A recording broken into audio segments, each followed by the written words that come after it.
Welcome to Paperweights, the podcast where two self-proclaimed gym rats and shooting enthusiasts delve into the world of literature with a sprinkle of humor.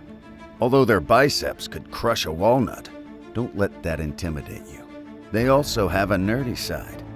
Mike and Brandon have a voracious appetite for reading, particularly in the fantasy genre, and they want to share their passion with you. So grab your protein shake and your favorite novel and join us for a humorous and insightful journey into the world of books with Paperweights.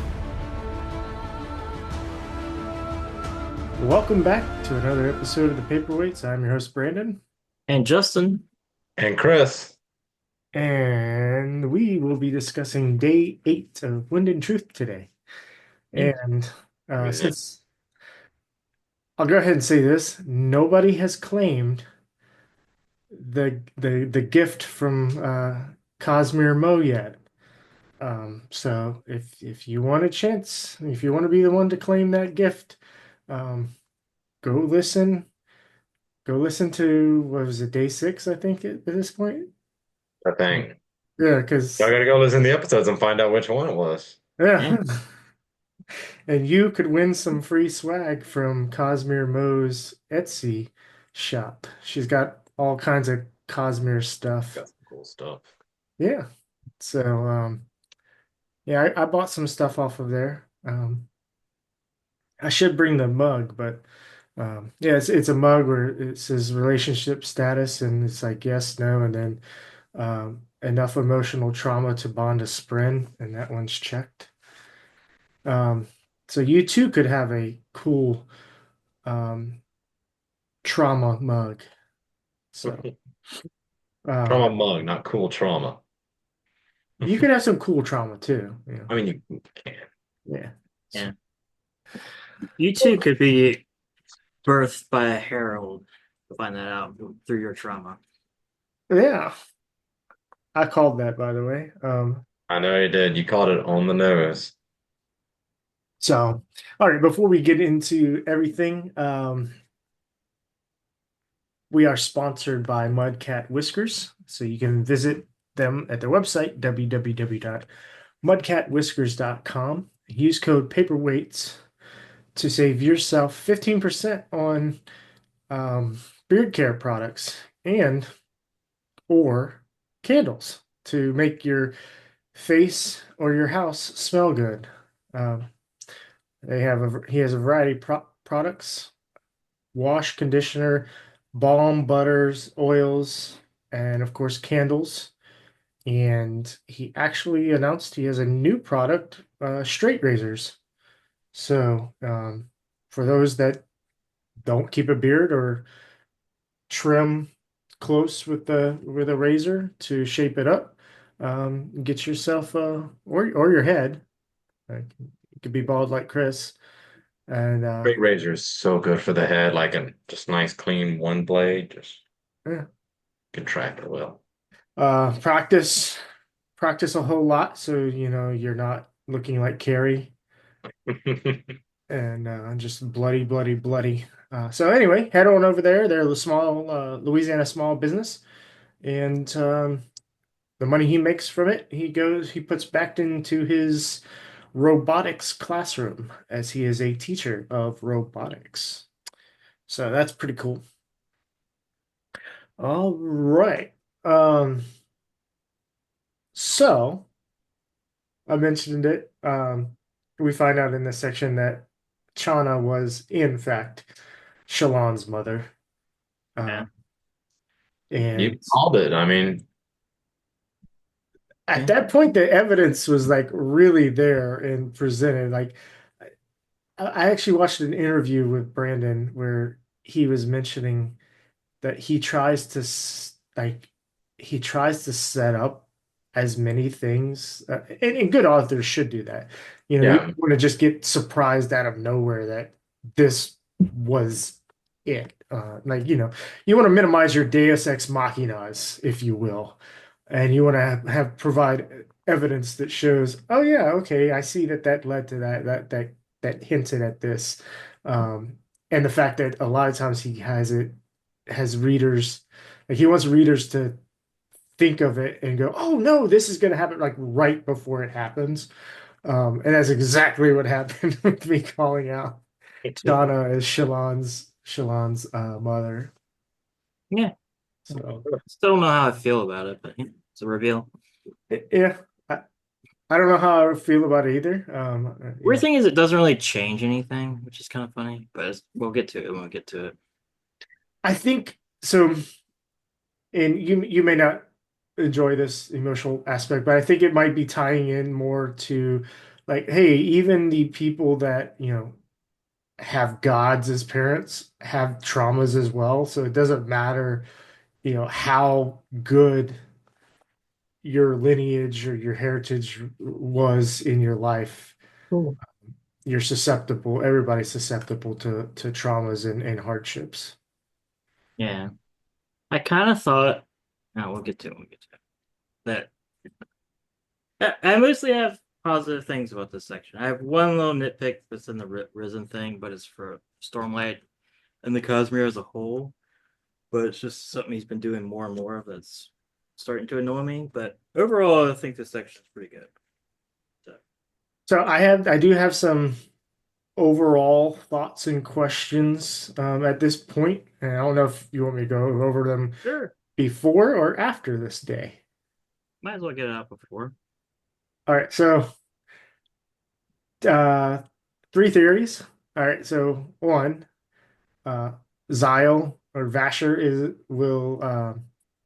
I kind of feel that he's going to help forge the new Honor Blade, um, and potentially it's Nightblood becoming like either he's going to forge a new thing that becomes the Honor Blade, or he's going to have to help get Nightblood in a condition to become an Honor Blade.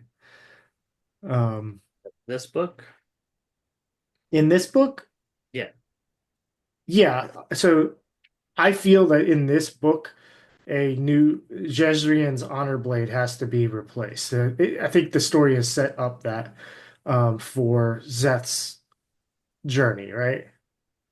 Yeah. Um, so Wait, Zedrian's honor blade isn't destroyed though. it's corrupted. It says it has to be replaced. Oh, why do I think it was the Windrunners? Jezrien is the Oh Windrunner. yeah, okay, that makes sense. All right, my brain. Oh, I I barely slept last night. I'm sorry. I Yeah, don't think we're I gonna got see coffee in I me. don't think we're gonna see Xylo again in this book or Lift. I believe no matter what happens, if he comes, I like it's a clever thing. He is a known to be a master of creating things. Like, he created Nightblood, he's created the army and, like if you read Warbreaker. Like I could see that. At the same time, I do believe that him and Lift are going to become cosmic, like just travelers, Cosmere travelers. Yeah, we can. I can do my annoyance. Oh, already if you want. Sorry, the cat's running across my screen. We can start off Is with just complaining. is it related to Risen? Because my next thing is on Risen. Yes, So it's related to Risen and Lift and Xylo. okay. And to Stormlight as a whole, and it's really starting to annoy me, is that he keeps putting in stuff in these books that are not for these books. Is to like set up or sell other books. And it really is starting to get me out of reveals because they don't matter for this series. Right? He did it, he's been doing it. The Zaya Lift stuff, that's just another novella that's going to come out. Risen stuff is going to be another novella that comes out. She's just gone from the series now, probably, most likely. Rock and the Hornier stuff is just another like book that he's going to do that does not matter to the series right now. And it's just like I even kind of feel it now with the Ghost Bloods. I don't know how much they actually matter to the series or if it's just setting up Era 3 Mistborn. And it's like reading these books, you get these reveals, but they were lessened to me because they don't actually matter to the story of these novels. It's just set up for other novels. and it's starting to get a little annoying. Because the Risen chapter is cool, but it's like, all right, now she's gonna go around in like Shadesmar or whatever and be I off don't think world. she's no. I think it's different. I don't think she's going to Shadesmar. I think she's going to build a spaceship, and it's going to usher the Sharans into the space age Cosmere. Yeah, but who cares about that? That's not about this book. It's another like thing. Like, oh, maybe It's another thing. I it's see what another you're saying. thing. Like It's about the journey, Justin. but it's not the journey of this series, right? The Demug and all those people are like not about this series. That's setting up probably Era 3 Mistborn.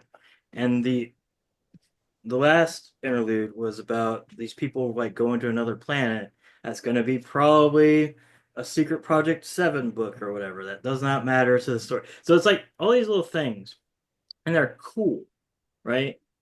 But they're not cool to this series. If you're not a Brandon Sanderson fan, but you're a Stormlight Archive fan, Yeah. you're not like, I don't read it all, I just read Stormlight Archive. It's kind of a So let in those chapters because you're just like, this doesn't affect no, me. I think it does affect.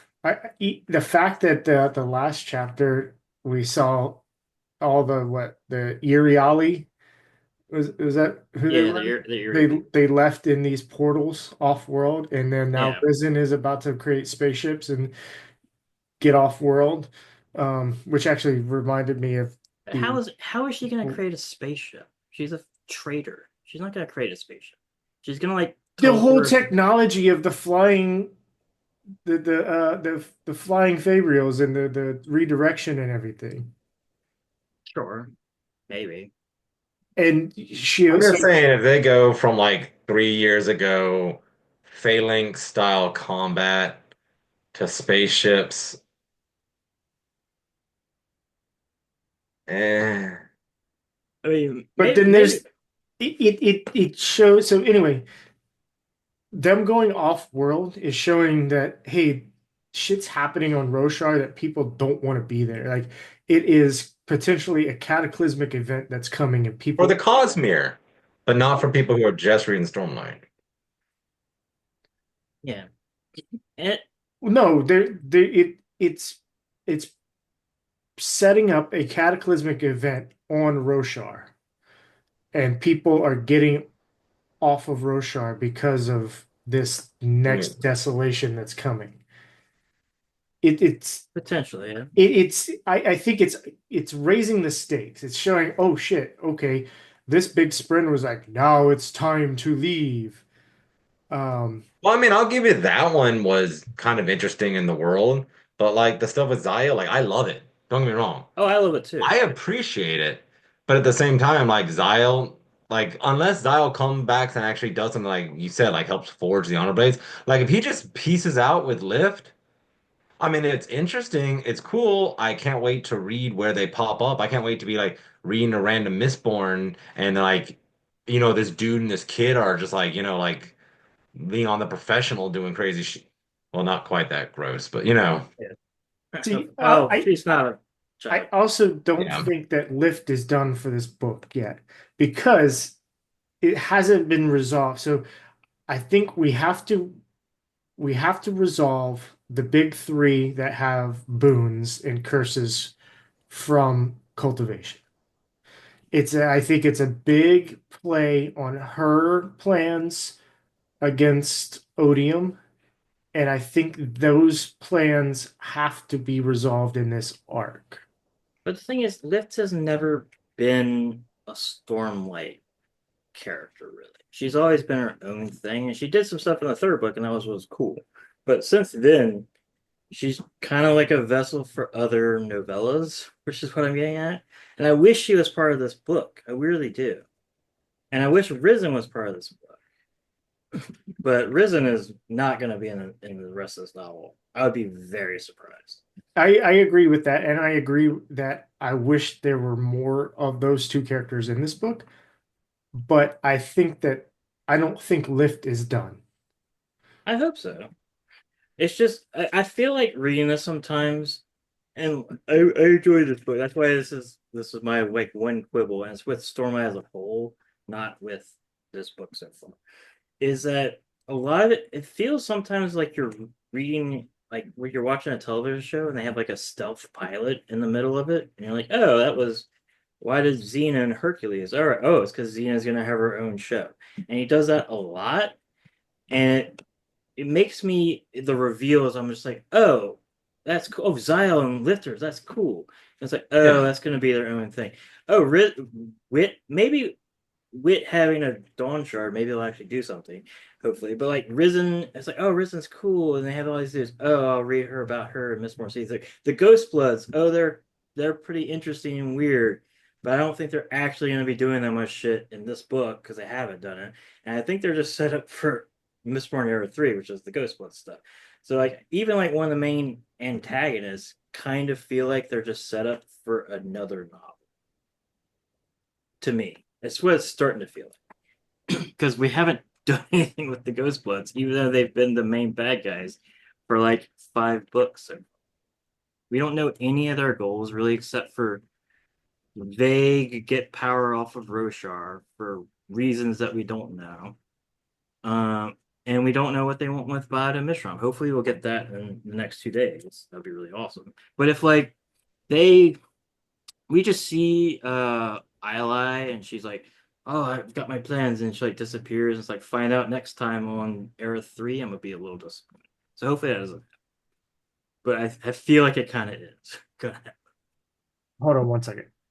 Yeah, so I did look at the point of views in the next day, and Maraise actually has a point of view. Um, Oh, man. so hopefully that does resolve something there. In day 10. Day 9. It doesn't have in day 9. Oh, maybe it was day 10. It's Tanavas, Vinley, Navani, Seth, Kaladin, Sigzil, Yasna, Shallan, Adolin, Relaine, and Renar. So Okay, it's probably Yeah, day he 10. does in day 10. that That's is good. day 10 then. All right, well, hopefully that'll be cool. And hopefully it's not like one chapter or whatever, like that like kid or like what's it, Zarb had like one little thing and it showed up. So hopefully it's a little bit more substantial. But Yeah. yeah. And it's not like I get what it is because he's doing like MCU stuff. So he has to set up for other books. But I wish I wish it wasn't, maybe it's feeling a little too blatant to me. And I just like these characters a lot, and I wish they were more involved in the books. Which is I've wanted Risen to like, because Risen's only met Navani in Dawn Shard. I don't think she's met any other of our main characters, which is kind of crazy for how cool she is. She's met Lopin and stuff, but like he's not a main character.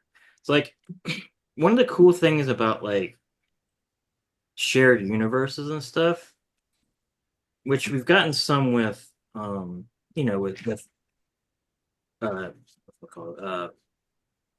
All the King Warbreaker people, is you get these like new combinations of people, and I wish we had more of that since he's doing more Cosmere stuff. Like the problem is most of the Mistborn people are dead, spoiler alert, or gods or something, so you can't really do it Mistborn. But I don't know. Everyone. Yeah, like that's why I think this book would be so much. So think of this, right? Because all the cool characters are in this series. What if this series came out first, right? So you had all this stuff, and then you had Mistborn be the Cosmere novel for this, and you have like Adolin show up and like talk with Vin and like help them fight the War of the World, and that would just be so much cooler because there's not enough characters from the other books that are in this, which is annoying. Besides like Demu, who no one cares about, and the Vashon stuff. Who, if I need I found Warbreaker, so I might reread it. It's worth rereading. But yeah, it's a minor complaint, but it's something I've been thinking about. No, I think I think I don't have as strong feelings about it, but I think your opinions are extremely valid and Yeah. true. But I'm here because I just love it. Like it's like Okay, yeah, I would love more of this, but I'm happy that there's gonna be like there's gonna be a Risen Space Age Cosmere series, or at least a book or something, coming up, and I'm like, hey, that sounds exciting. I'll read that when it comes out. Or if I don't feel like there's gonna be a Zio Lift thing that's gonna I come wish out. there is. Why not? I hope that. It would be cool. I would read it. I So just didn't like my mind didn't go there yeah, like it did with the Risen. so it could be a spinoff, or hopefully she's like one of the main characters of the 6 through 10. I can That's see what I her. hope for, I because it's can going to be a see her 10. as a main character in 6 through 10 because it would feed into her desire to not want to grow up. Yeah. Like, you know, And if that's the inevitably. case, I retract my statement for the Xylem stuff, because it's in the same series and will tie back to this series as a whole. And maybe it's just the way, shared cinematic universes is, because I've never read one. I've just watched, I've played some games that have I always talk about the Trails of JRPG series, which is really good. And then obviously the Marvel Cinematic Universe. But the Marvel, at least for the first while, like each one was kind of its own separate thing. And then you would have like the Avengers, or like Civil War, or something big that would have all the people tie in. So you didn't have to read it. It's just so, like, you didn't have to watch all the movies to watch, Iron Man, or well, kind of Iron Man. The Captain Americas are a bad example, because they start it. It's kind of what I think killed the MCU, is when you have to know so much stuff after a while. It starts to get rough. Yeah, I can see it. Yeah. But All right. Got a couple more and then we'll move on to the chapter summaries. I think we're like 30 minutes in almost.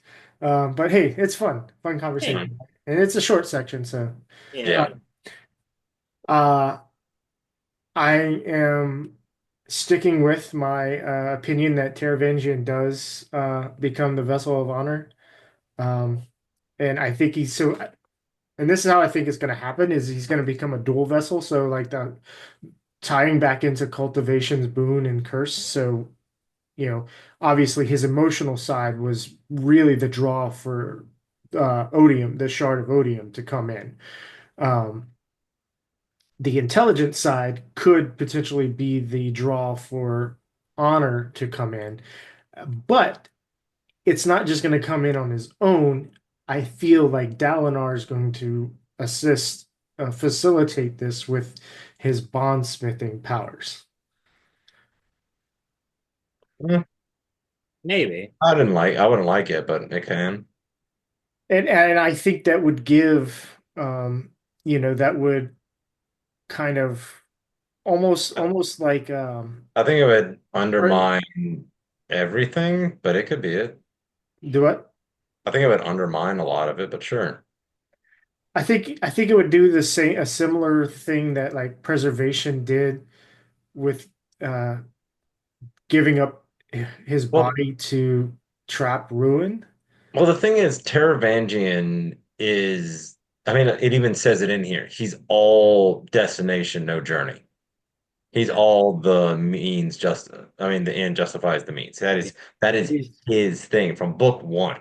Yeah. So if he gets basically it's like, hey, this guy is the antithesis of the very first code that every single Radiant has to say that all these ideals that we're holding people up to, if he all of a sudden gets the power of honor, then it's like, all right, cool, I guess. Like, I guess not journey before destination, just destination and you get it anyway. I think they're The gonna. journey, like, I don't know. I don't like that. I I don't I mean, I think could see it happening, but I don't like it I, at all. Sorry. I think it's gonna be tie even with the epigraphs about how singers and humans aren't all that different and stuff like that. I think it's probably gonna be like Renarin and Merlane or something like that, I'm still going Bayotum. I mean, or like Bioda um, Mishram and Renarin or something like that. yeah. It's gonna be like a Seth person, really, somebody you don't think of. Sazed, or somebody like not the main character is going to become the god. So I could see Renarin, since they're doing, how they're they're both the bridges of the singer human things, them becoming the dual gods or whatever could work. I could see, There'll be bridges forever. yes. Ha ha ha. Yeah, I could see Bada Mishram, Bridge but forward. I think she would be more of a thing. Yeah, but it would be kind of cool. Like it's all of a sudden a twist. It's not that Odium was scared that she would take his place. It's Odium scared that it's going to take Honor's place and stop him I could see or like her coming. Verlaine become like the bondsmith of her and then ascend to Odium. So it's kind of the same thing. Yeah, I don't think it's going to be Terabin, but it could be. it could be. I wouldn't like it, but it could be. Yeah, I mean, I don't know. Because I think what it's going to be is this is going to get resolved, right? This like And better. Odium, and this thing is going to get resolved, and the next 5 books are going to be more like space hopping stuff. So like you'll have Adolin on Scadrial, and like they're going to be doing shit. Like I think it's going to be more like that, and it's not going to be tied specifically to Roshar in the next one. That's kind of my guess, but I could be totally wrong, obviously. Or it could usher in like some like Doom, like 10 years, almost like the Avengers End War, or End Game, or Infinity War in End Game. How there was like, all right, the end of Infinity War, it's set up that, oh no, spoiler alert for that if y'all haven't seen it, don't listen. Um, Thanos wins, and then it's a bad world for however many years, and then Endgame comes, and they reverse it and they come back. They solve it at that point. I could see something like that happening, although I think it would be weak for him to just like that would be like, oh hey, let's do the Avengers thing. It'd be so obvious. But I could see something like that happening Yeah, I as mean, well. I could see that, but I Not that I can't. would really enjoy it. It wouldn't be my uh, first choice. Yeah. The thing that I don't, reason why I don't think it's gonna be like that is because if he leaves us on a giant cliffhanger and is like, I'm gonna peace out for 6 years doing other stuff, that would really make a lot of readers mad.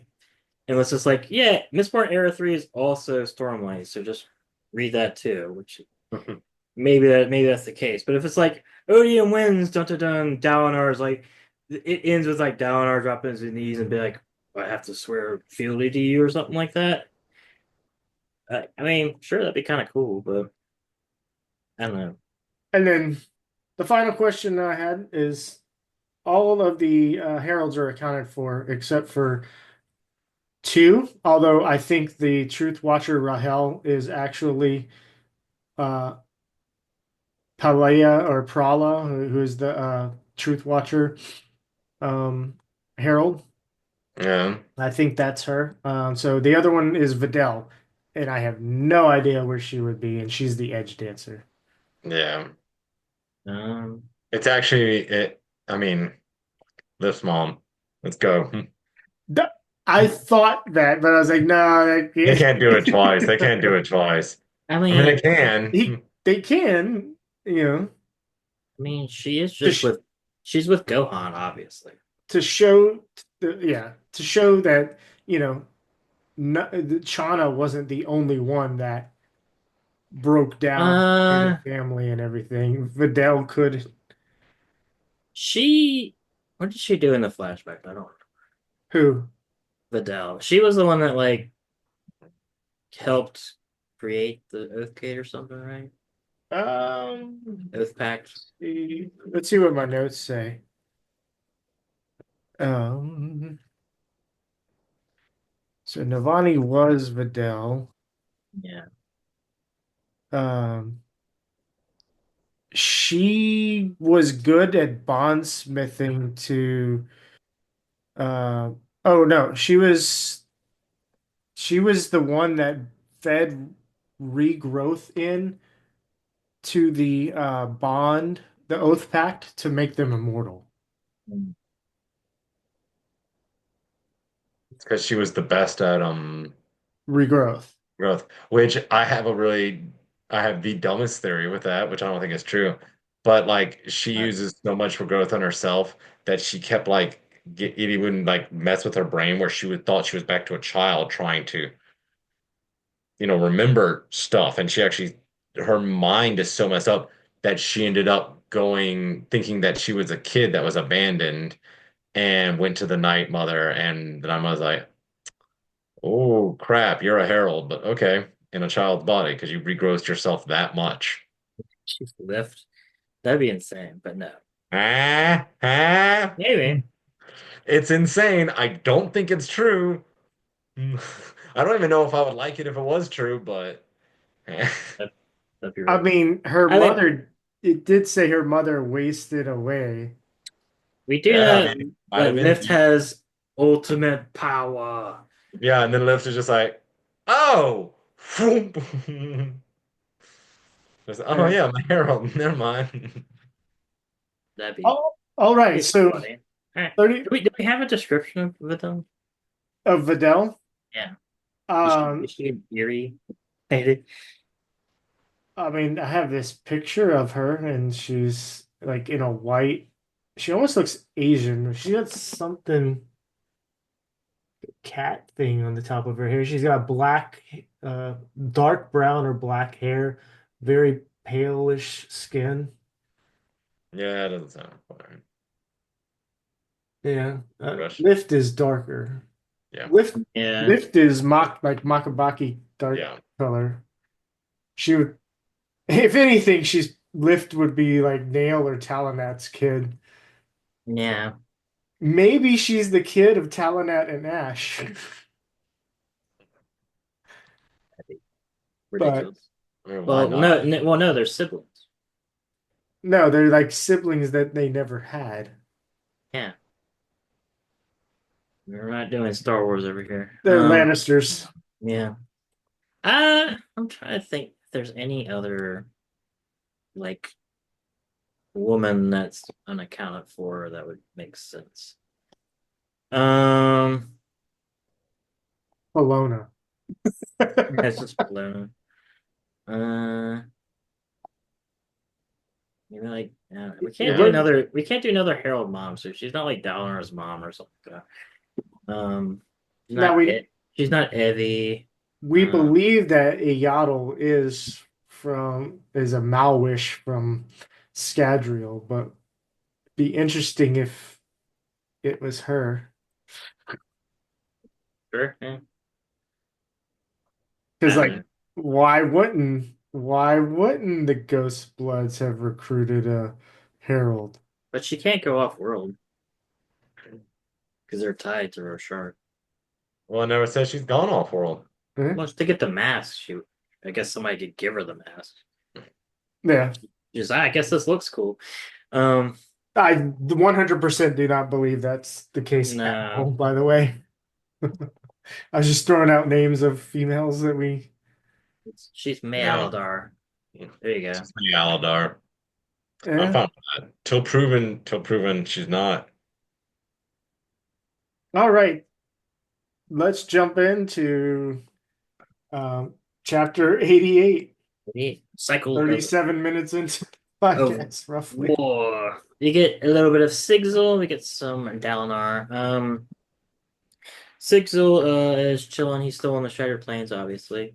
They're Narak 3 falls, so they're getting more and more closed in. And That's the one they wanted to yeah, fall. but still it's not good that it fell. Yeah, that's the one that they did the ruse that the gemstones were there, so they like were attacking. And he's like, well, that was ball's time and stuff, but we're still running out of Stormlight. So they're worried about that, and they're gonna like plan around their Stormlight, which is gonna be running out until Dalinar pops out as Honor and is like recharges everything. I love that we have like 15 different people we think are gonna become honor, and it's just gonna pop out and save the day. That's gonna happen. It's gonna So be one.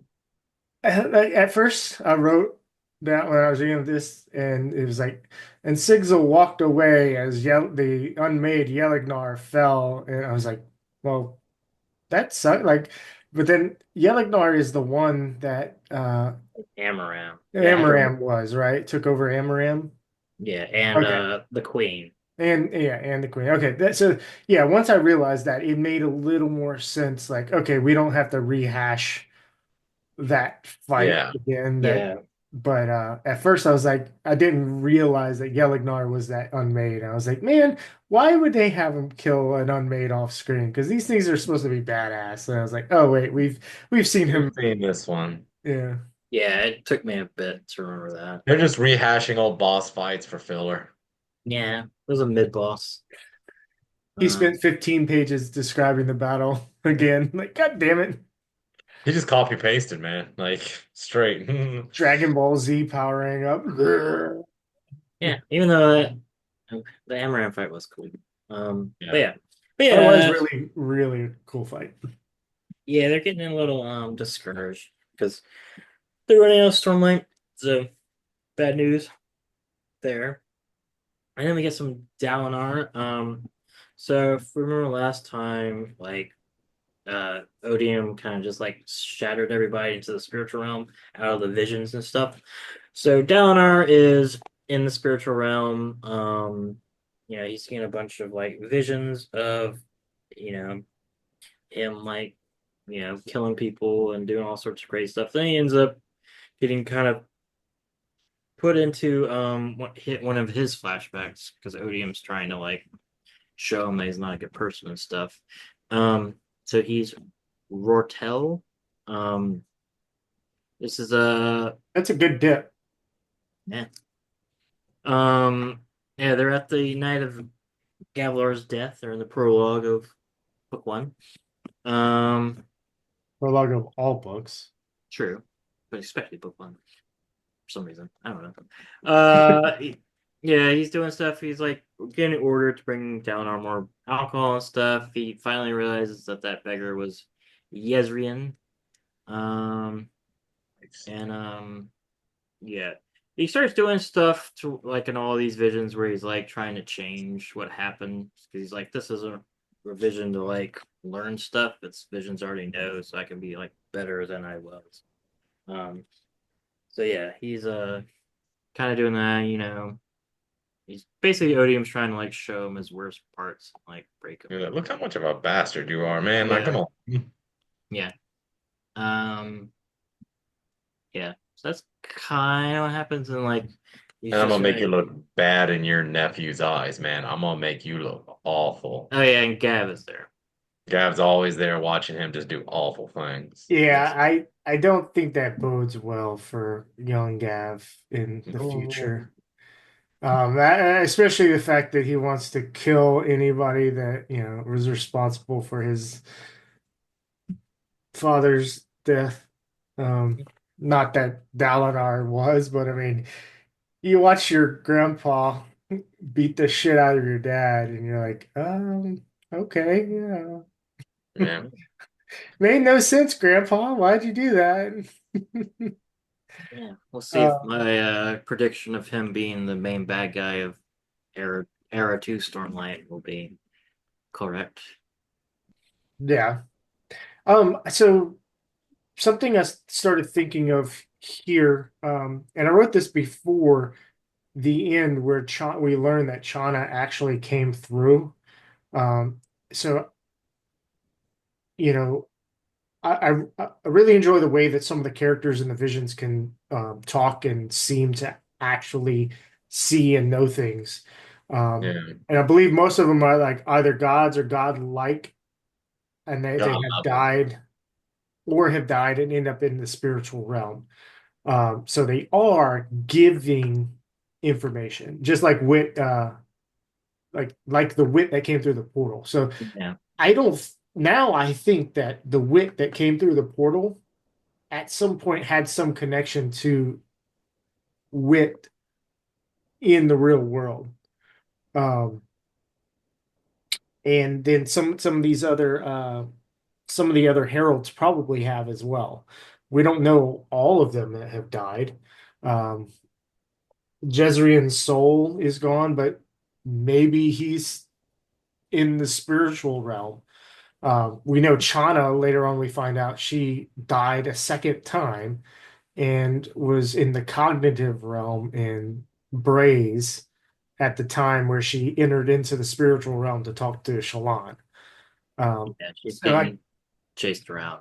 yeah, and I get a feeling here because like when Ahu or Jezrien um, is talking to Dalinar here, he says, "I see you, uh, I see you now, my friend." And it's like, Mhm. "I see you now," because he's like, "Have you I seen like that me?" they have such a strong connection to the spirit realm where even if someone's just talking to a glimmer of a fragment of a history of them, there's a connection to their conscious. It's Yeah, nice. Yeah. and then I wrote this quote down. It says, "The man I was," Jezrien said, "he escaped me. I let him go like leaves before a storm. Have you seen him? I would be him again, please."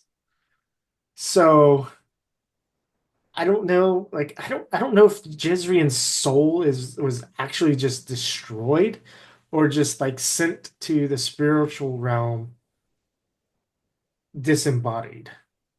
Yeah.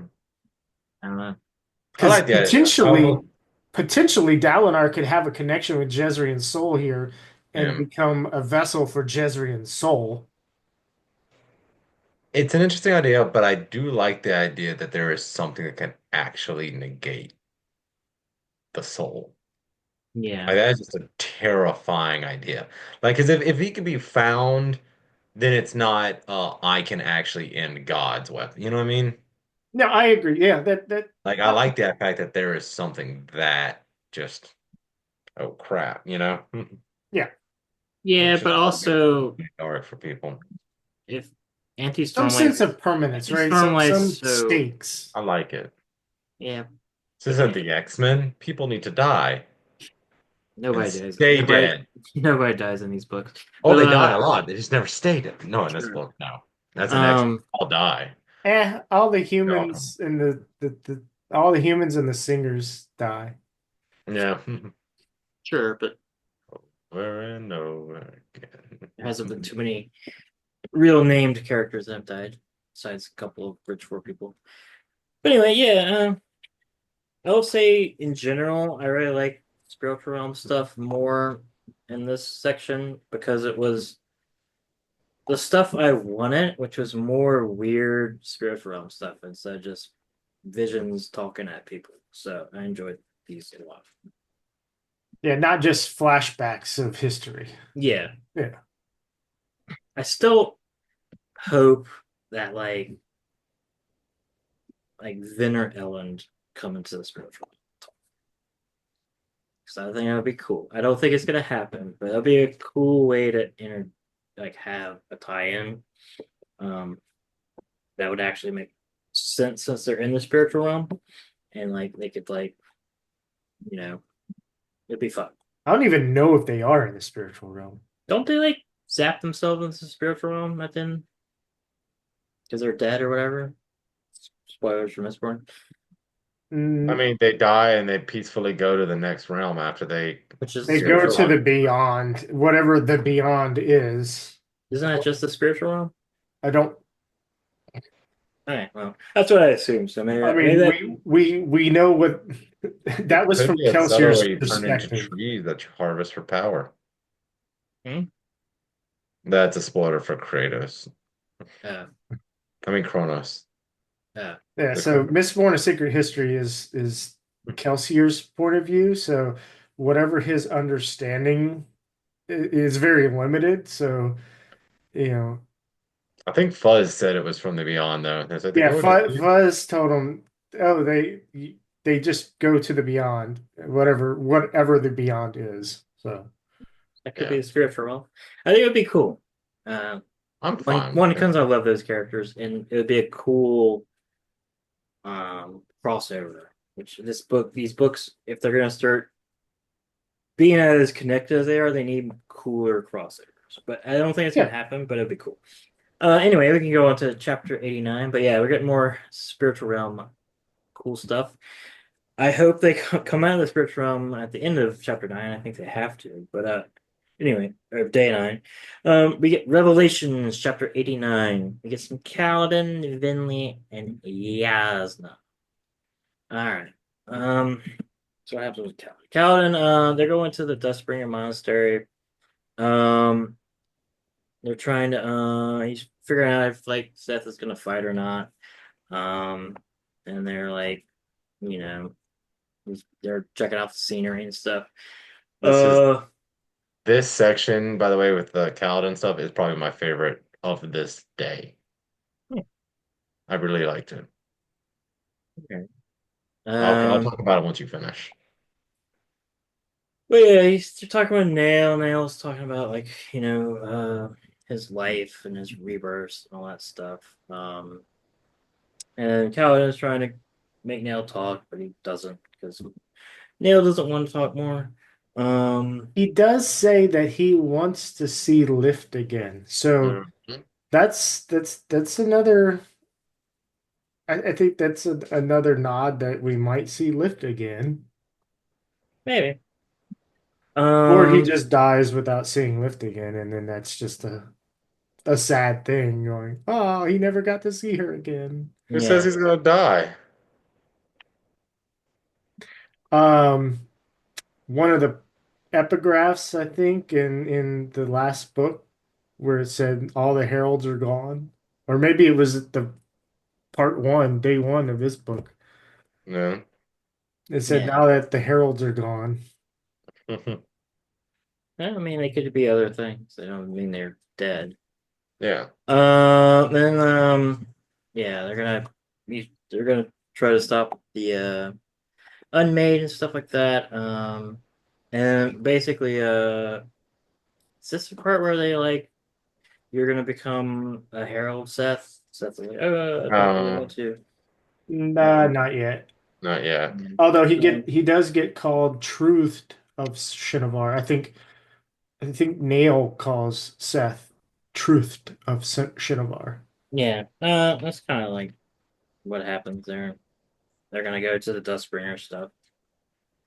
And yeah, I really like I really like both it from what Kaladin's trying to do and from a writing point of view that you have this character in Nail who has experienced things that are, it's crazy how much he's experienced. You could literally write any story for him and you could fit it in. You know what I mean?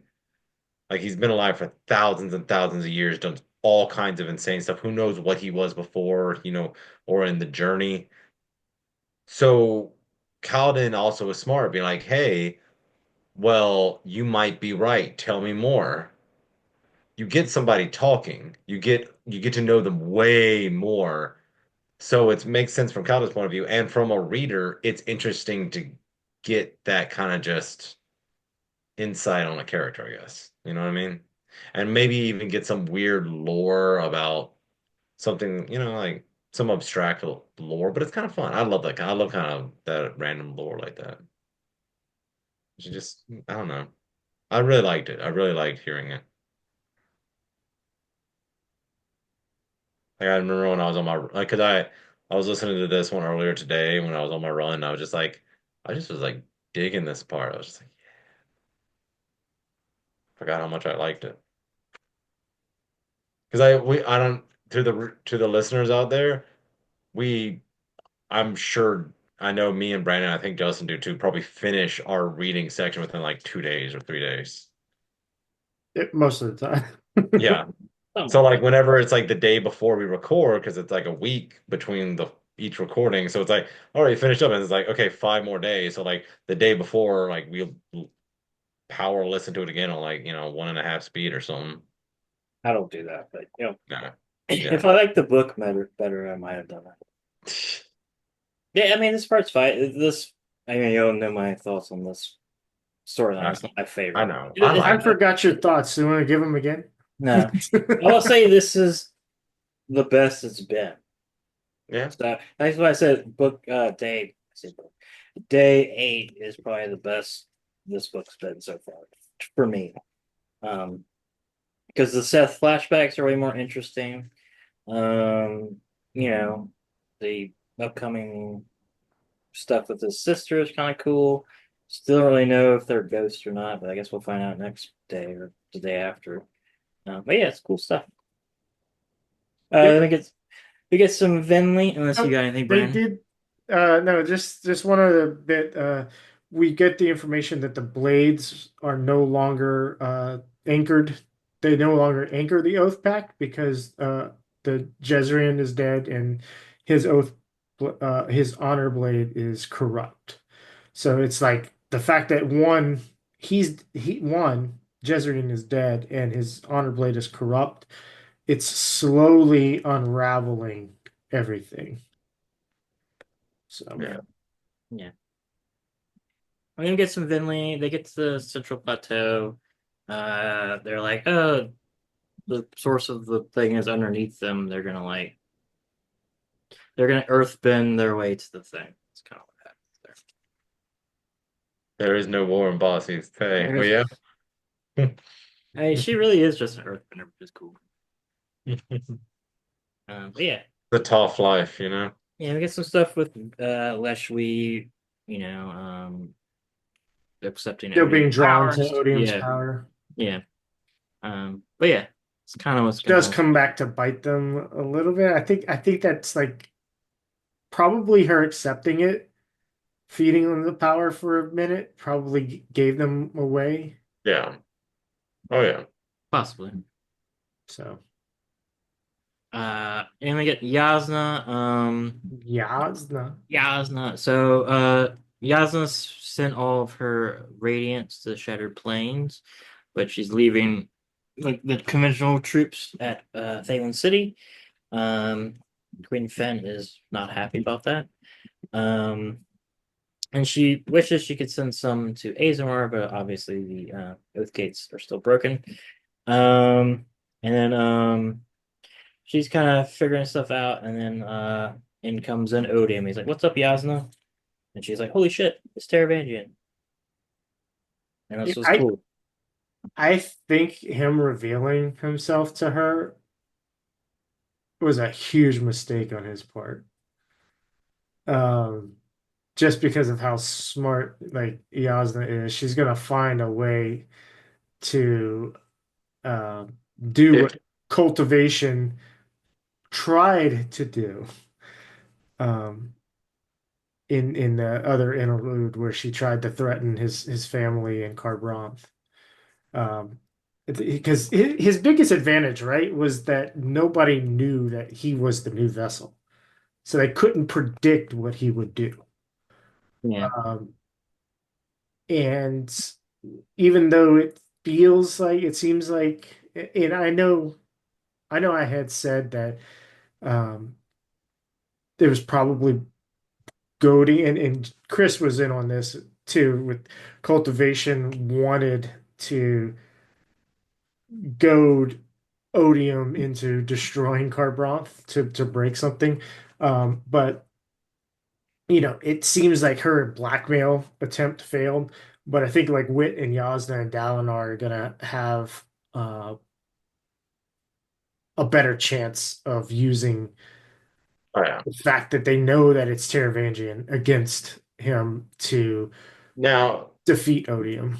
do you think he only showed her because the only person like she kind of knew Taravangian, but she doesn't. Only one of them knows Taravangian, and that's Delinar. And guess what? Taravangian knows Delinar's not there, and he yeah. ain't not gonna help him. I also don't think Or Dalinar maybe really knows Taravangian that much. the Knows him close, the best, yes. yeah, he knows him the best. He's the only one that might have a chance of being like, well, because Wit just has a general idea on what people are like, but he doesn't know Taravangian. Right. Yeah. Also, Right. it doesn't seem like So, people know yet that Karbranth has been destroyed, which makes sense. Well, we don't know how. I don't remember if we learned how long Yasna was in Kharbranth studying. Because remember, she was in Kharbranth in book one, Yeah. and yeah, she she was on, spent but she'd time. only gotten there like a week before we got there because she But was on she spent time with Taravangian. she spent time with Terravania, but I don't, She but spent also at time with that like point, the old man Teravain. she spent with a facade of Terravangian, which you still might get some of someone's personality, but you're not going to get the whole picture where you're someone that's a person where he sees you as an equal, talking about what it means to be of that strength. You know what I mean?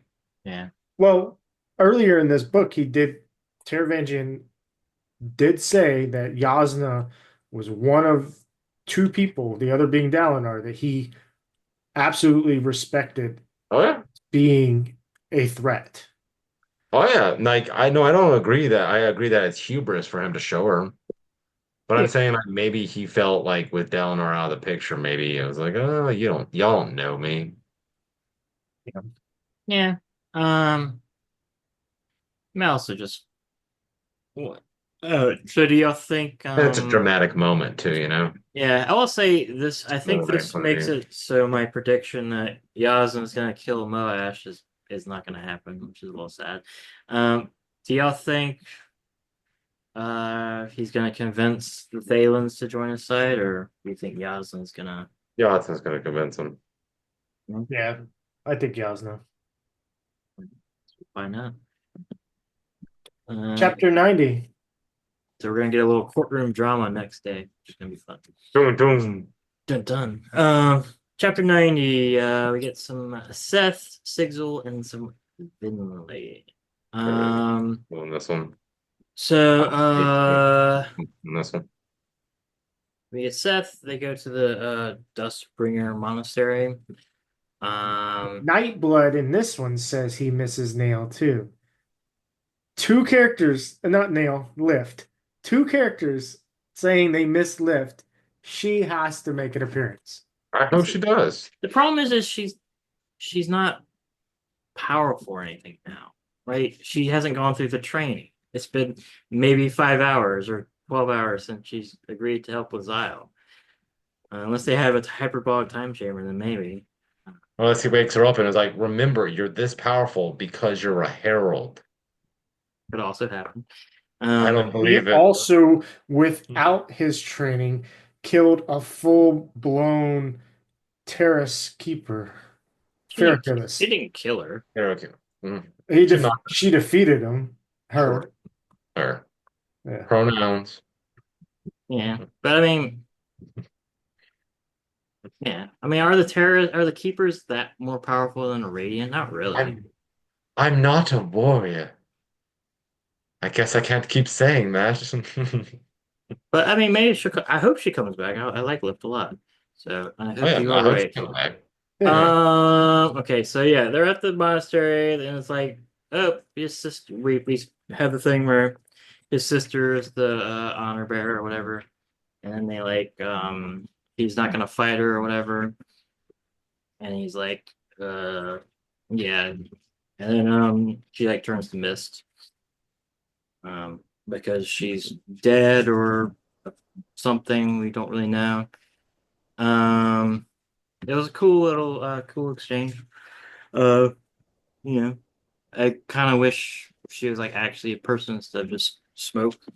Um, but it was cool. Maybe they're all back in the what? Doesn't she say, doesn't like he say like maybe not here, but like everyone they're all dead, your sister, your father, and Yeah, but maybe you we haven't don't been fighting know. live people. We don't know anything. It's been very That's vague. But I mean, she's probably dead. It'd be a little sad. Um, and then this is when Nail's like, "You're gonna take my place, right?" Yeah, Not his place. Yes, Jezreel's place. yeah, yeah. And then you're gonna, audition. and then we still have Is two it more. Jezreen or Jezreen? Is it Jezereza or Yezereza? It's both. And then we still have two more side quests left. Yeah, so that's his stuff. And the reveal that his father has been taken by the voice too, um, Yeah. and that his mother died from tumors. Yeah, I guess she had cancer. Uh, Rip. Um, yeah. Rip. So obviously his Lots of father's. news being dropped on old Seth in this little chapter. So I'm guessing his father's gonna be the next Yeah. guy he has to fight, right? I would assume his father's going to be one of the honor bearers he fights. Well, I there's mean, only isn't one. the There's next only one one left. Nin? So Yeah. Huh? there's only one left before Ishar or whatever. So Isn't the next one the Skybreaker? Oh yeah. I don't know. I mean, that's Nin. Yeah, that's Neil. I mean, no, no, Either name is fine, yeah, depending on where you are in the world. You're from Shinovar right now. yeah. I like it because it's symmetrical. Yeah, I guess it's not as bad. But anyway, yeah, we got two more side quests. Hopefully, it'll be wrapped up. Oh, I yeah. I do have a question about this one. I think it's this chapter where they say something along the lines of like, we were looking for someone like you, yada yada, stuff like that. Somebody that does what he's told. Yeah, somebody that does what he's told, all this other stuff. But the thing was that Yezreen just got killed like at the end of book 3. Yeah, but all their souls are being prayed. So they're I mean, they're like, probably where they're they probably just they were looking for one person to replace one of them, I think they're looking to eventually replace all of them. But or they're gonna. But at the time, they also thought they were all safe because Tone was in damnation. yeah. So were they just looking for a way to stay alive or to die? Sorry, to wait not to stay alive or what? Like, I don't understand. I It sounds think like it's like uh, they have a problem and we need you to fix it, and we've been looking for you. But this problem's only existed for a couple of years, but we've uh, been looking a lot longer. they So why are we know looking? they knew They knew he was gonna in the die. prologue. No, not about Jezreen's death. They knew in the prologue that Chana died. Um, I'm pretty sure. I mean, the Stormfather said that one died. I feel like Nail knew at that moment that Chana died and went back to Braze, which means that Talonat wasn't the only one there anymore holding the so oath. when she broke, And it they broke. know that all of them have broken except for him. And so they've been looking, well, though this flashback was before. Well, Yeah. this wasn't a flashback, but And he also even says here, the fuse returned because town broke, Nin said. Like right here in this chapter. okay. Well, Like so they didn't know that Shauna did. They thought that Talonat broke. it's just there was a little bit of wait, why are you looking for why do you need this special person right now? Like, don't get me wrong, it's a good thing you needed him because a problem did arise right now where you do need him. True. But that's pretty convenient, you I know? I kind of I mean Thousands of this thousands of is this years. is kind of just headcanon. I kind of felt like they were gonna do Seth and then like Seth's goal was to then like get other people and reforge make a new Earth back or whatever. Could have been. But that's just kind of like my head canon. Because I mean, what's her face? We find out that Chana was doing that for Shallan. She was Yeah, trying to. she was Tana wanting was Shallan to take her place. she Yeah, was so legit they're just crazy thinking, no, no, she'll be fine. She'll take it instead of me. I can't die. And it's like, yeah, but if well, I can't be like it reborn. seems like they were all starting to try to make successors for themselves. I could see that. It's I'd funny. be fine Well, with that. Was Nin was looking for a successor? That makes sense to me. yeah, Like you're gonna take on this bond, and I'm gonna finally take the sweet embrace of death. yeah, This gotta kind of suck to not be able to die. yeah. And they've But also I know been you wanting have. Well, to. they've died a lot. They've Well, been they wanting can't. to No, find. they go to a different place. I Yeah. mean, So, I thought of this back whenever they Aharietium, when they all agreed to leave Talonat there, and Ishar took some of their pain. At that point, they were talking about, can we have more people to take our place and swap in and out? So the idea was born back then. Yeah. So Yeah. Don't we know Alan why? crushed that real fast. He said no. Yeah. yeah. So But yeah. uh but let's move on to Sigils. Get some signal. There. He's in a meeting. He's worrying about all the casualties and all the craziness of the defense. They're trying to like basically come up with a plan. They're trying to like still stall for everybody. Um, and they're trying to basically figure out where to put their troops. Um, And and General Wynn he's not the old guy, right? uh, The older guy was more dreadful, but uh Wynn gives a 10% chance of surviving the next yeah, 2 days, which is terrible. yeah. And then Signal's like, I have a plan, but it might be crazy. Dun, dun, dun. And I'm hoping other people have a plan. Yeah. Um, yeah. So I don't think we've been privy to that plan, if I remember correctly. No, we find out in the next one. It was Oh, okay. yeah, in the next chapter with him we find out. So it was Yeah. basically at the last moment get them to follow them off of the Oh, yeah, Oh, that's right. yeah. Yeah. We don't know the exact time, Which but we is know a the chance. terrible plan. yeah. But anyway, um, because why would they do that? But yeah. So yeah, that's them. And then Vinley, They found out they got caught. yeah, they've been caught. But They they find find the Odium's perpendicularity. yeah. His well of ascension. That's what I thought it was, but kind of not That's that. his perpendicular. Yeah, so sure. Just Yeah. underneath the ground, that's kind of when he wants it. I don't really know what they do. They just are able to pop into the Shadesmar, right? Is that where they do other stuff? He's Yeah, a- they can go through the realms in it. Yeah, I think all three. It's like their access point through all three realms. Um, and but it's also a way for travelers to come through. Um, yeah, but it's not like his power. So I don't know no, why he really needs it. so the difference between this, from my understanding, and again, spoilers for the end of Mistborn Era 1. Uh, at this point, we've well, already ruined the books for y'all. yeah, Well of Ascension. So They're still worth Well of reading. Ascension, um, preservation, like used his own body to create a barrier around Ruin's perpendicularity. And so, like, the power of preservation was on top of that.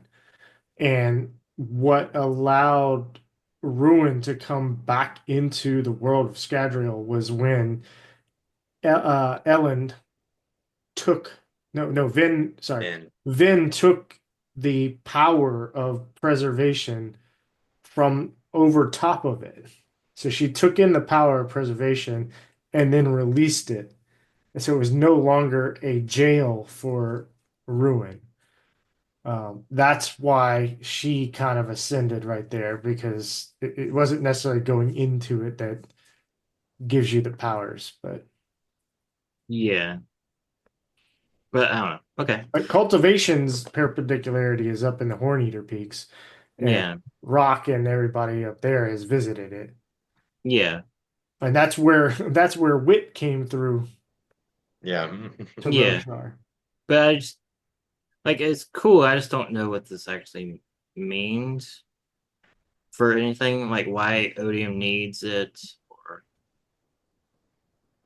I guess so he can send people to other realms or something. I don't know. I guess we'll find out. But yeah, Vinley's chilling around.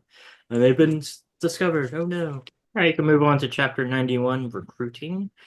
We get some Dalinar, we get some Yasna, we get some Vinley. We start off with Dalinar. He's in Illikar's body. He's doing. We're reliving the scene with Dalinar like beating him up, which is funny. Which was a weird scene in the first book, but yeah.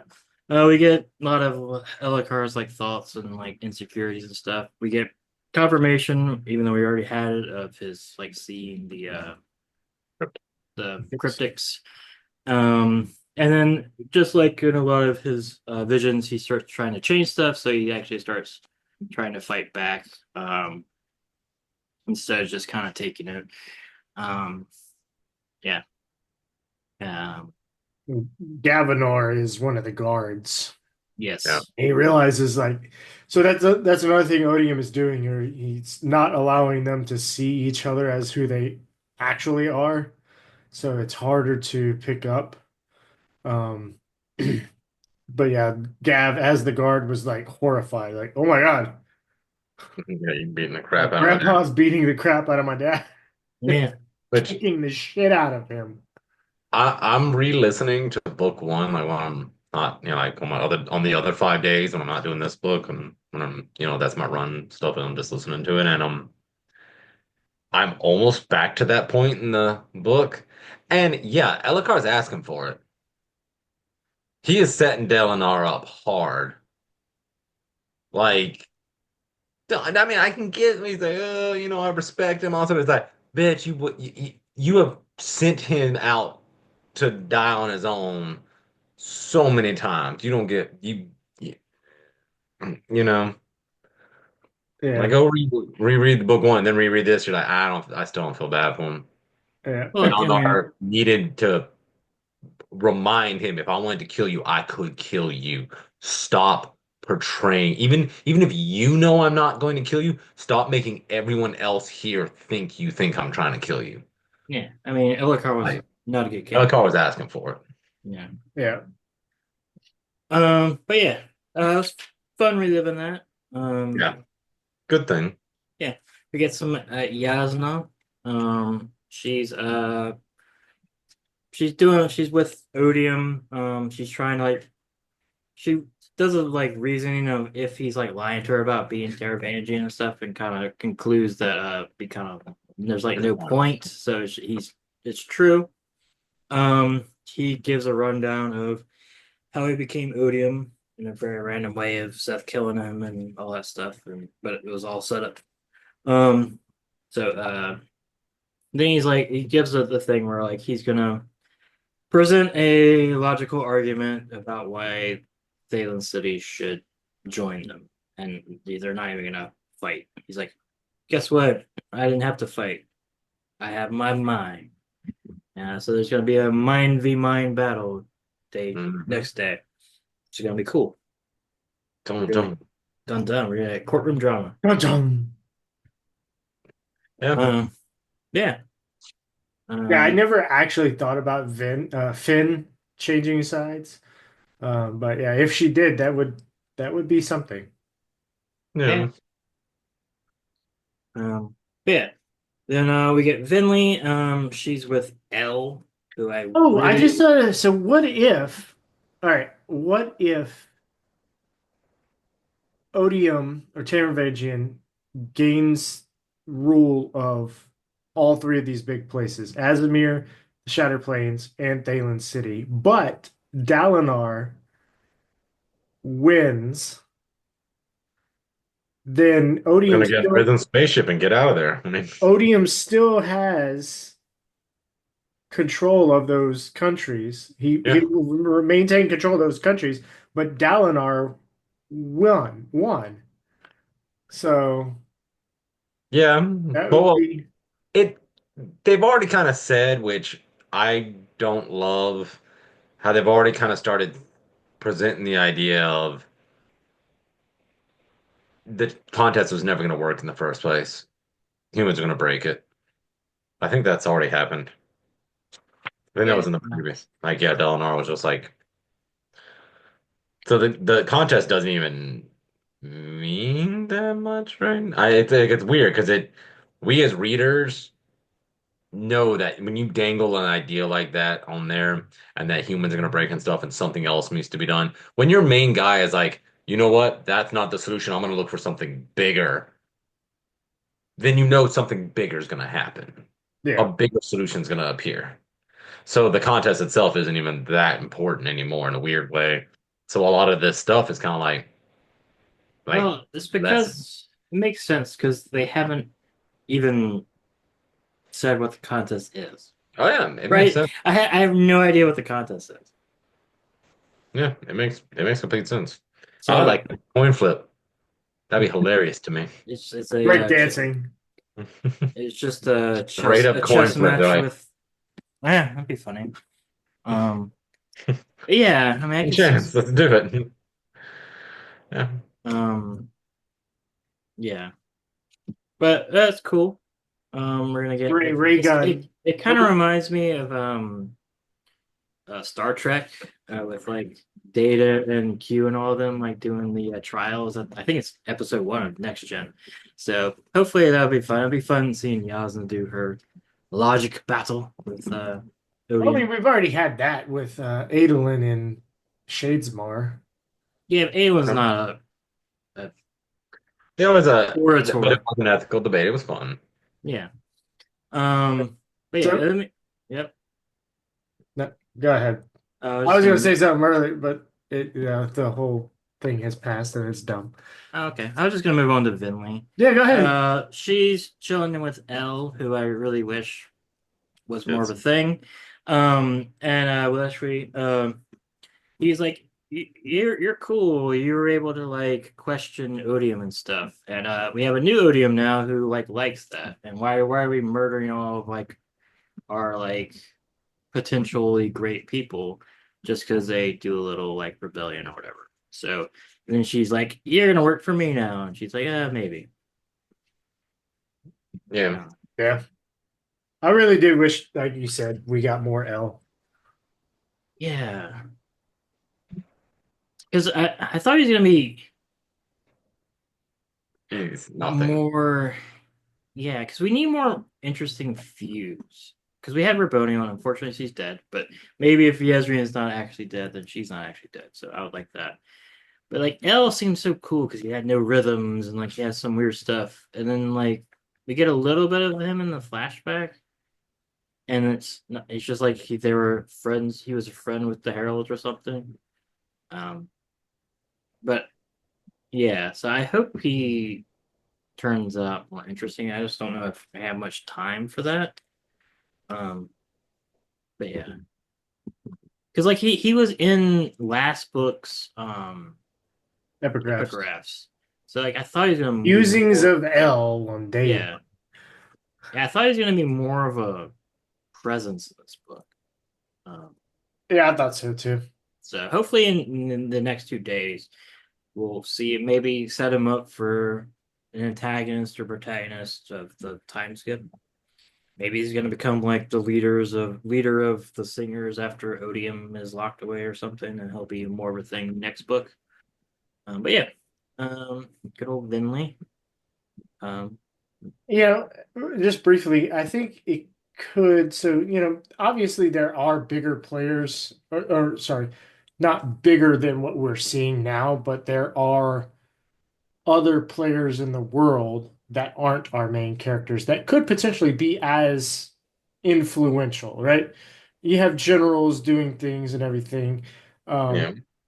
And it's easy when you're reading a book to go, oh, everything's central, like to think that everything on the planet, every person is central to these main characters. And there's people living on Roshar that probably have no clue like who, Lift is, who Yasna is, who Dalinar is, but they're still pretty important people wherever they are, right?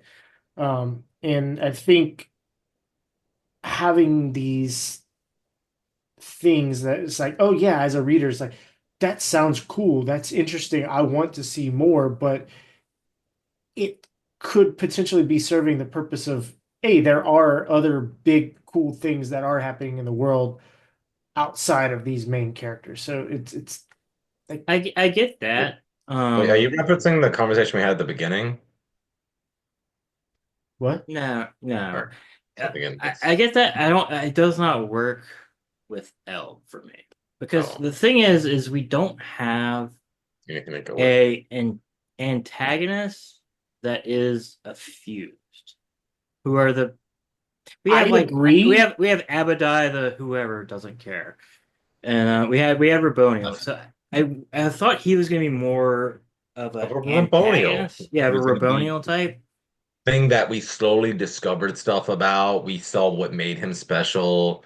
Like, if you introduce a character like that to be a foil, to be an antagonist, something, and you also give him distinguishing things, and like he doesn't want a title. Oh my God, that's L. Yeah, He doesn't have rhythms. Oh my God, we think we're pretty sure he's like the guy from the very beginning of the Visions. We're yeah. like 99% sure.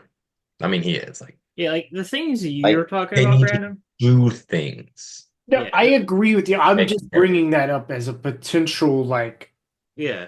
No, the I mean, thing, the thing you're talking about, Brandon, is stuff like that. really. The shield breaker guy, right? I don't need him to become like a character. I Yeah, just need him to be a cool guy. Oh, apparently there's a fourth ideal guy that comes up, and he seems really cool, and that yeah. like That's expands the world, and it's cool. We get that with some of the like May Aladar people, like some of her people, like the scout and stuff. Like I don't need everybody. It's just he was set up as like the antagonist of this book, and he hasn't really shown up because like he even like got some stuff where I was like, oh, he's like a good schemer because like he like overminded the this five or this the good dudes that are like fused together and became like the leader of the singers. So he seems cool. I just wish we had more of him. yeah. So hopefully next 2 days he'll be doing weird stuff with Finley. I'll also say Hot take, he switches sides. sure, but I don't think he can because he hasn't been set up. It would just feel yeah. out of I don't have nowhere. enough on one side to like if he switched sides, it would be kind of like, So okay, who are you? And did you really care about the other side, or is this a big thing? Have you been working all along for us? Have you never really liked that side? Have you always been in the middle? Have you Maybe had a huge character change? You know what I mean? Like, maybe he's Videl. Um, but Dell. yeah, but yeah, Videl. Yeah, like I want more of him because he seems really cool Yeah. and like Chapter yeah. Chapter 92? 93. 92. 92? it's a short one. Okay. Into the blue. Into the blue. Seth It was flashback. very short. He is flying and then he is gonna go talk to the voice, right? Yeah, Yeah, that's it. he That is lands the in chapter. Ibiza. He exchanges Dun spheres and heads off to the Smith Monastery. It's like it. Yeah. The only big note I wrote in here is that he called himself a master of wind and truth. Yeah, he said the thing. Yeah. Yeah, he said the thing, and I don't know what that means, but he said it. Oh, and he also they know what space is going, losing gravity, getting less air, you know, Yeah. Yeah. because they make references. Like he lashes himself, he reverse lashes himself, and he's like, I, stop myself before they lose, all gravity, basically. Yeah. Okay, so before he goes into the stratosphere. Yeah. Yeah, yeah, but they know about it. Like it's obviously a common thing to the Windrunners. It's like, yeah, you can go into space. You go through the atmosphere and you can't breathe up there, bro. I didn't catch that, but that's another Yeah, it's another foreshadowing bit. for Risen to go into space. All right, next one. Anyway, 93. yeah, white carpet now red. This is Shalon. This is her big flashback. We find out that her mom's a herald and tried to kill her to like because Nail, right? It was Nail told her to kill her, and all this stuff, and yeah, and then yeah, she, obviously kills her and Testament, all that stuff. That's why Testament is a Deadeye. We kind of already knew all this stuff, except for like Nail wanting her to just uh her mom to murk her. Is that her mom is Chana, so she's a daughter of a herald, whatever that means. Um, and that her mom was trying to make her into a herald, basically to take her place. I thought for a second that it was going to be revealed that it succeeded, and when she ate the poison stuff, Yasna didn't actually save her; she actually died. But it got proven false, like basically right when I thought it. Yeah. But I thought that was going to be kind of cool. I was kind of racking my brains if she like actually died before. Um, but yeah, all in all, cool chapter. Yeah, I have some things here. One, I love how the end of the previous chapter and the beginning of this chapter both started with the same phrase, "It was time," um, which is just kind of neat, prose wise. Testament saying, so like, we get some banter between Testament and Pattern, just talking like, but Testament thought it was a good idea to bond Shallan as a child because they wouldn't have any preconceptions, or Yeah, yeah, they wouldn't have any preconceptions about the Radiance, the order of the Radiance. So it might be different this time if they bonded children. yeah, that's why Wendell bonded Lift. Remember, they wanted a child as well. Okay, I didn't remember that, but good pull there. I'm pretty sure that's correct. If not, leave it in the comments. Yeah, and then also the fact that Shallan was the child of a herald was another uh, draw for Testament. Yeah, which Um, and of course, yeah. Um,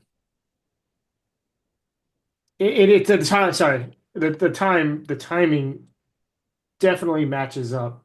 That she was the herald that died in the Yeah, it prologue when the does. Stormfather was like, "Oh, one of the heralds died."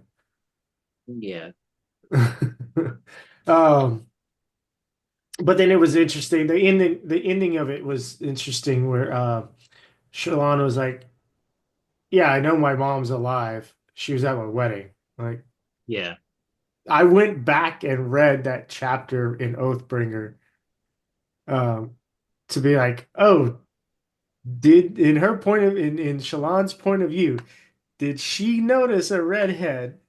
And there was no mention of it.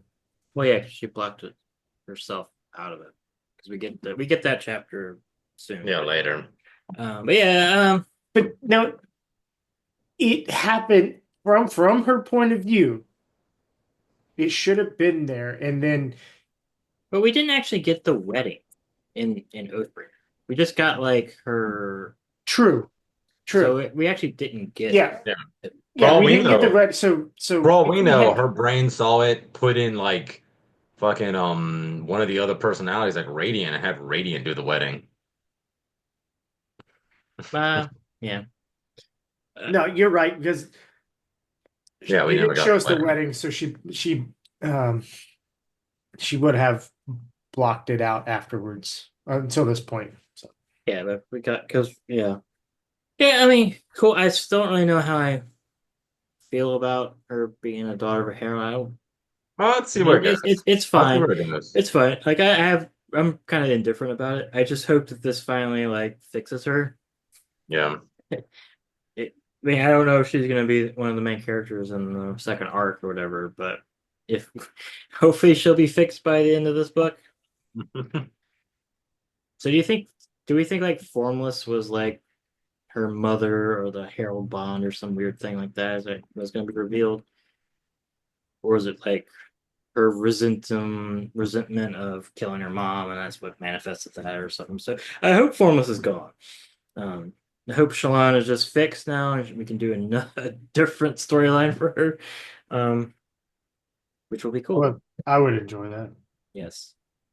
Yeah. If anyone's got anything else to move on. No? On this one. 94, we get Sacred Truth. We get some Seth. He He's meets it. He meets the voice. yeah, he goes to the Boston Monastery. He meets the voice. Turns out He kisses Stone for the first time. yes. He's holy now. He can do it. Yep. He's all. You either have to be super holy or super profane to do such a thing. Yeah. It's revealed that it is a unmade. We don't think we get the name of it.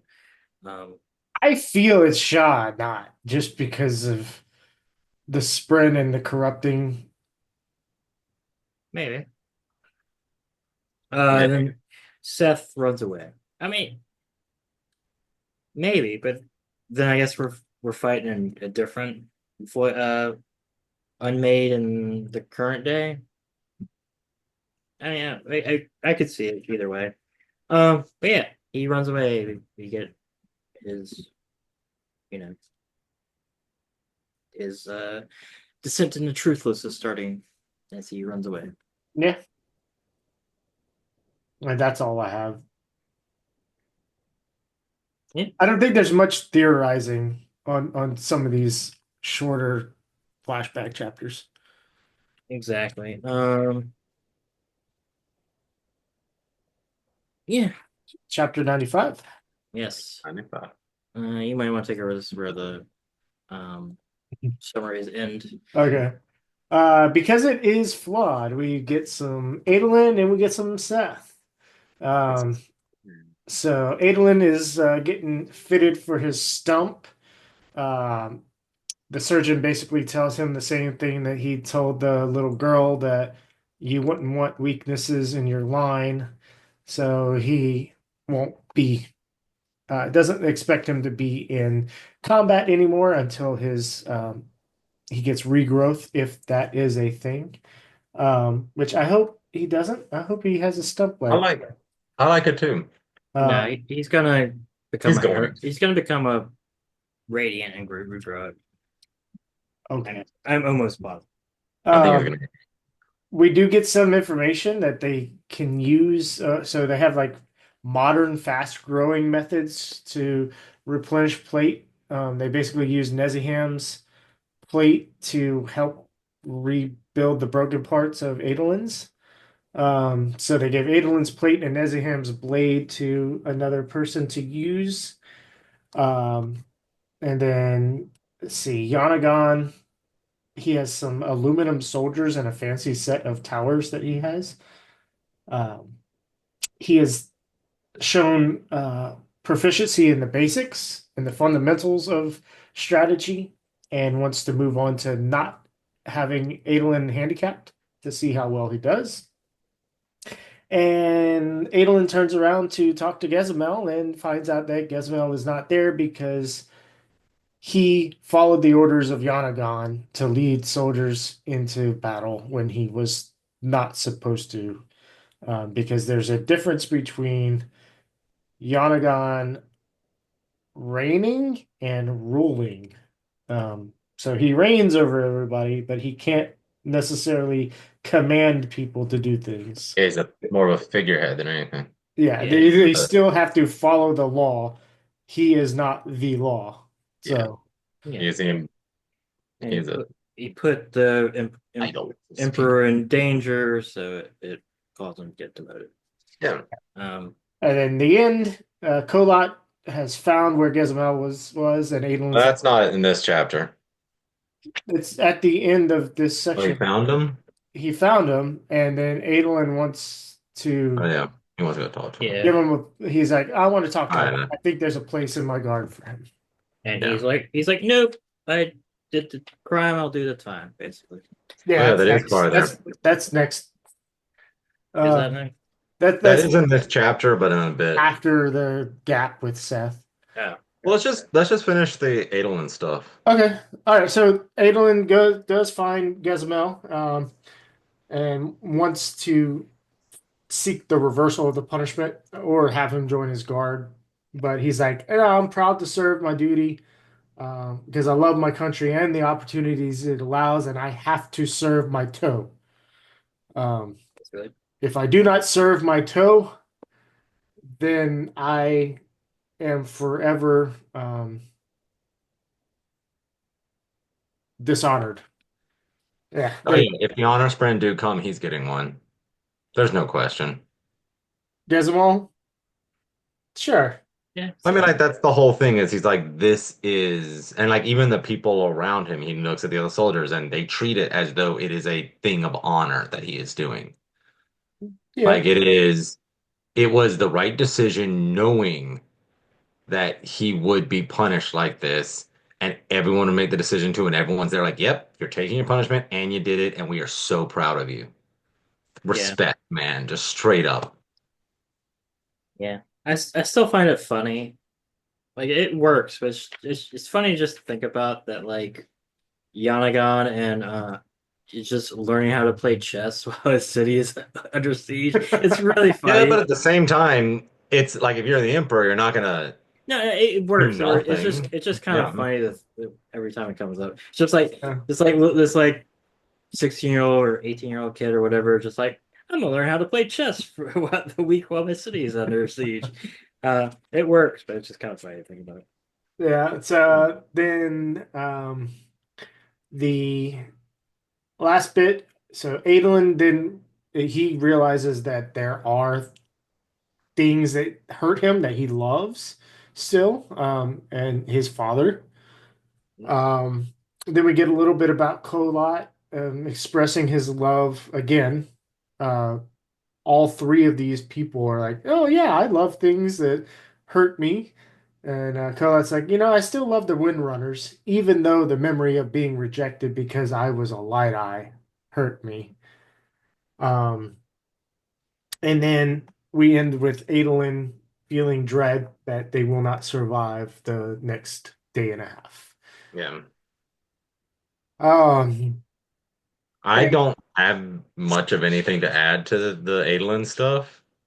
I already kind of mentioned it without mentioning Yeah. it that the Gezamel's acceptance of his punishment reminds me of the ideal concept of Jiito, where um, basically Jiito, if you is like a debt an honor and debt system. So like you have to serve toe to somebody if something happens. Okay. Yeah. Yeah. So, But I will say this: I like this a lot because it shows the the difference in Azmir culture from Alethi culture really well. About how that they're all about laws and bureaucracy and stuff, and Aelin doesn't really quite understand it, and he just kind of learns how much they respect order and all that stuff instead of him just trying to like recruit him because he thinks has an injustice on him. He's like, no, this is how our system works. So it was really cool. yeah. Like I said, I like all the Aelin stuff in this book. Yeah, I think it's a really strong point on the book. So Seth stuff. Seth is contemplating what it would mean for him to be a herald and to be immortal. Nail has left. Um, he's I have something to go prepare for, and pieces out. Um, Chris already mentioned it earlier. Skybreakers is the next monastery. So, who holds the Skybreaker honor blade? Nail. Totally didn't get that. I haven't been paying attention to what things Yeah, you've been to, not so. um, then Seth Sprin 12124 approaches him while Kaladin plays the flute, and one The Spren recognizes the song that Kaladin is playing, and then Seth, the flute playing, reminds him of his sister. Um, it said that Seth must take a piece of honor, forge a new blade, and say the most important words a man can say, a person can say. We do get the some exposition from 12124 that the Skybreaker Order, the Spren, also say the words and take an oath. They're the only order that the Spren also does, and so they can end the bond as well. And then if the if the Radiant breaks their oaths, they don't become Deadeye. Yeah, there are no There are high no spread. Deadeye High Spren. 12124 could be the first. Hey, there you go. Nail's Spren, we find out, has always gone to Braze with him and was tortured as well. Ishar says finding a way to make the Spren in physical realm would make them untorturable, which is not a word, by the way. Yeah. Um, Also Oh. doesn't make much sense yeah, I don't know how that is, but because we saw them. They were very much in pain before they died. They do not enjoy it. and Hey, instead of going to Braze, you could stay here and I could torture you. eh, Save the airfare. Seth realizes that he was wrong, right and wrong in the past when he thought the unmade meant the return had started. And then he feels that Shinovar must be cleansed by a Shen in order for them to join the battle. Um, there was something I was gonna say. I think it was relating to Shallan. Um, Ah. Shallan. So the God, what was I gonna say? I had this thought while I was walking and I didn't make a note of it. Now I can't remember. But I really do like this idea with Seth, um, you know, not having all the information. So I think it Shallan killing her mother, right? It's like, okay, she didn't fully understand what was going on. She didn't understand that her mother was a herald. So this whole blocking out of her killing her mother, which I don't think she understood she was a herald when she killed her, and she didn't have to block that out. She just was, I killed my mother. Um, but we kept hearing that if Shallan found out what happened, it would, be crazy. Um, but she doing things like if you truly believe that you have all the information you need to come to a conclusion, but your conclusion is wrong. Um, how do I say that? So in the case of Seth, right, his understanding was if the unmade show themselves, then that means that the oath pact was broken and the return Yeah. has started, right? Yeah. Well, it wasn't his fault that he had been told that the unmade aren't around anymore, right? Yeah. So him believing that the unmade were back meant that uh the oath pact had been broken and now they have to prepare for the desolation and everything. He felt like he took it on him. It's like, oh shit, I was wrong when they called him truthless for that. That, it's like, oh no, the desolation's not here. You're truthless. And I think we're going to find out more about that. But He's going to start a revolution. yeah. So, yeah, just that idea of a person taking the information they have and coming to a conclusion and stating something, and then people going, "You're wrong," and like basically telling them, "Hey, you're purposely trying to do something bad. Like you've purposely decided to make a bad decision. Which I think Seth took it upon himself in feeling that way. And I think a whole lot of people do that in like the world, um, the real Sure. world.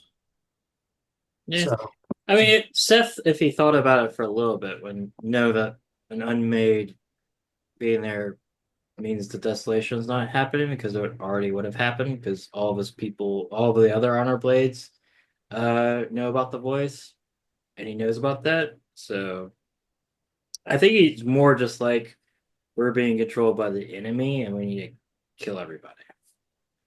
Right? We need a free Shinovar from the enemy.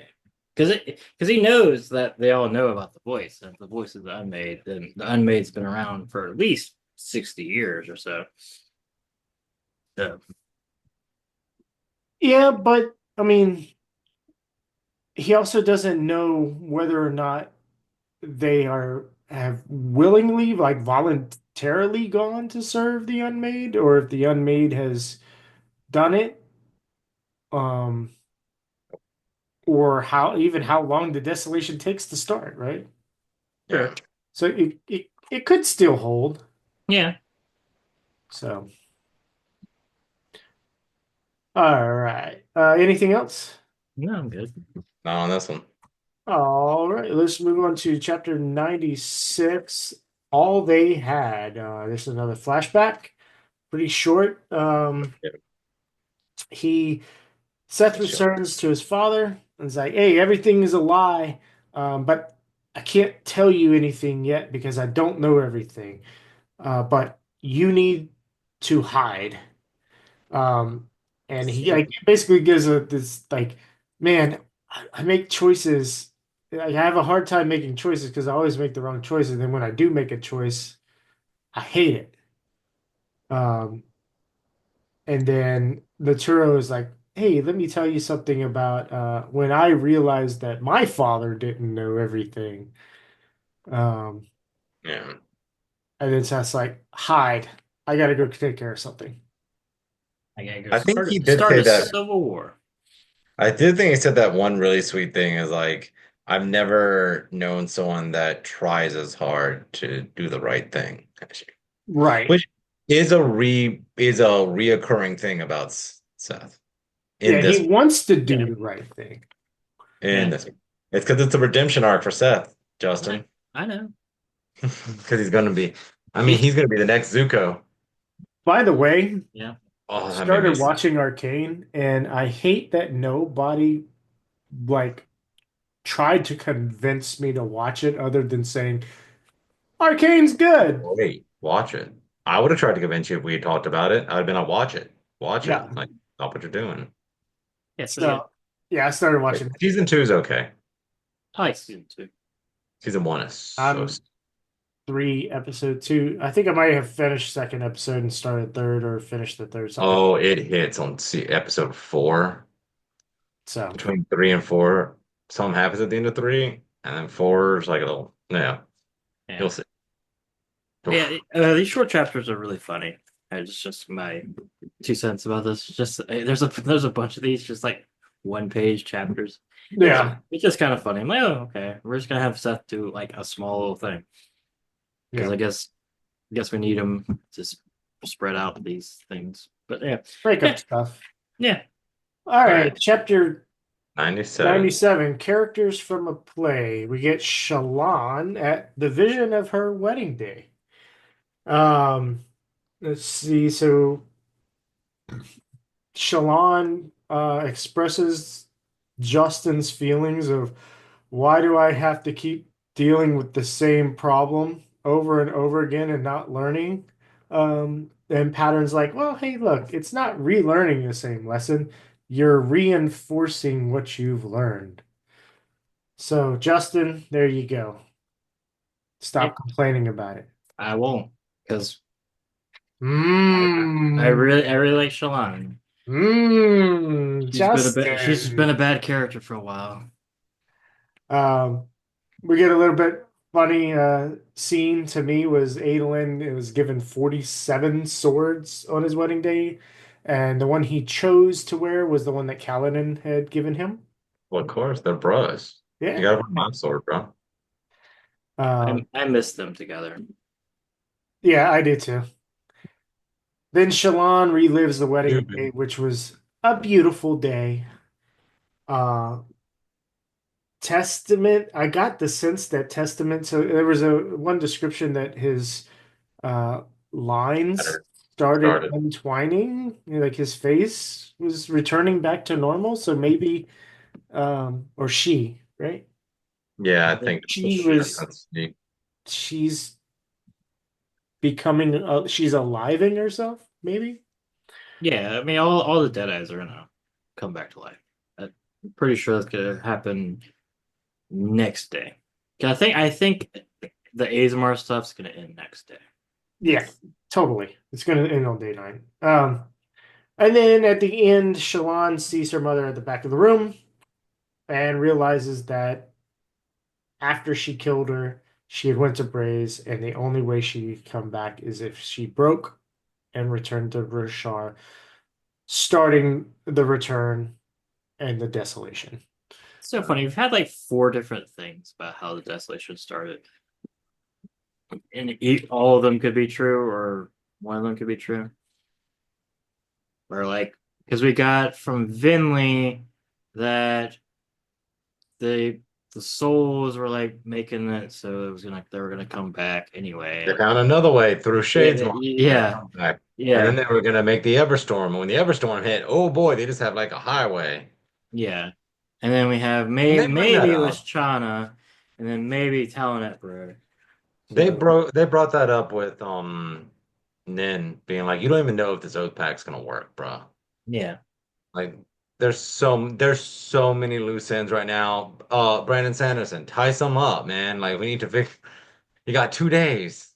Anyway, so Yeah, quickly, Brandon Sanderson, finish writing it and tie some stuff up.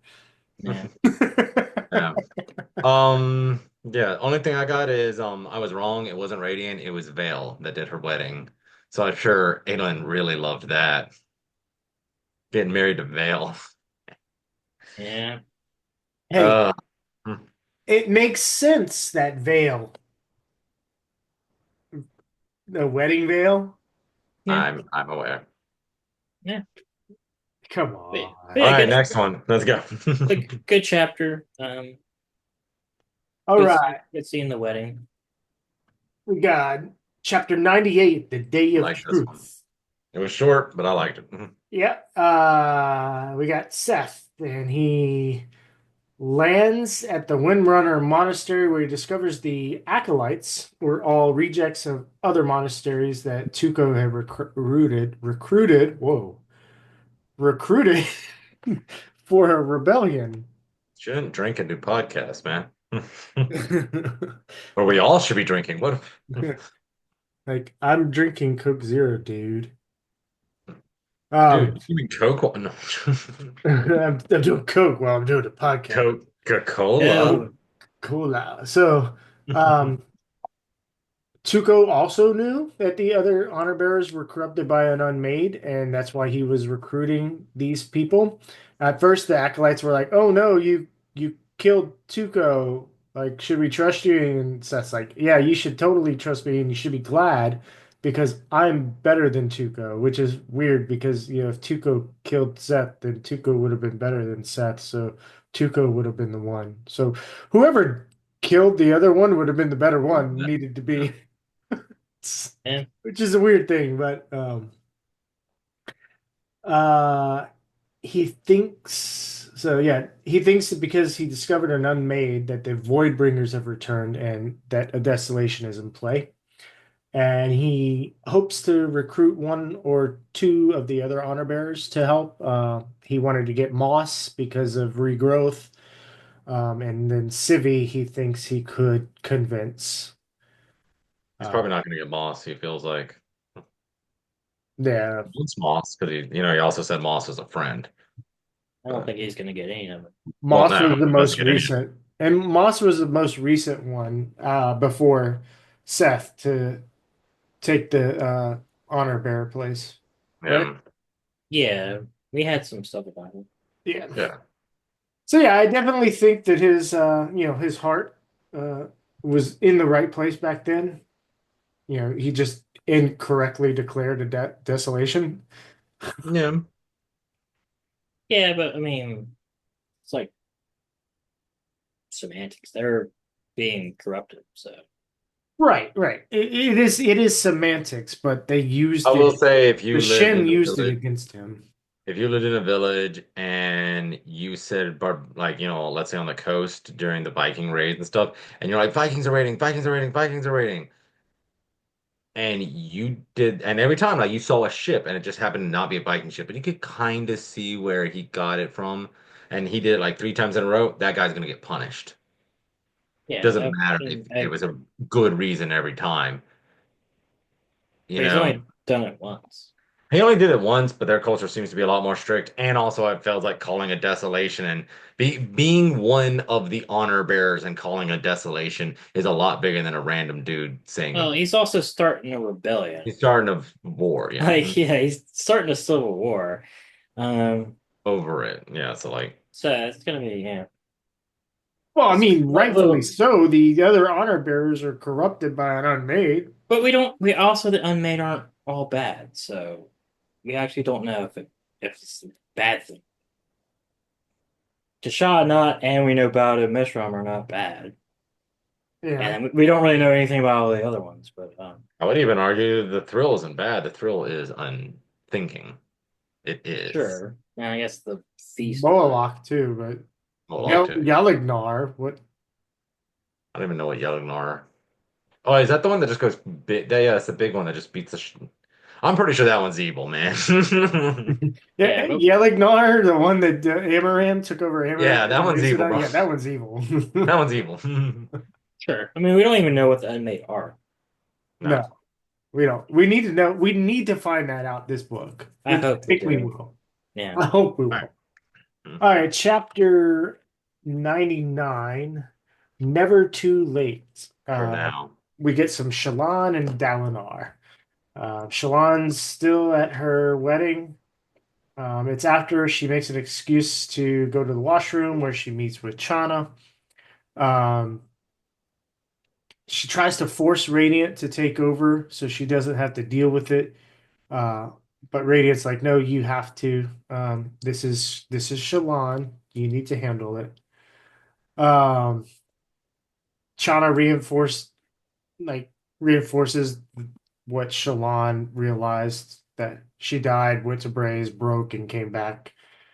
Um, Shallan decides to forgive Chana and then uh, finds out that the current Chana is actually has taken over the body and the vision of Chana and is talking to Shallan. She said uh, the fused who haven't returned have found her. She was milling about in cognitive realm, and then felt her get pulled in to talk to Shallan.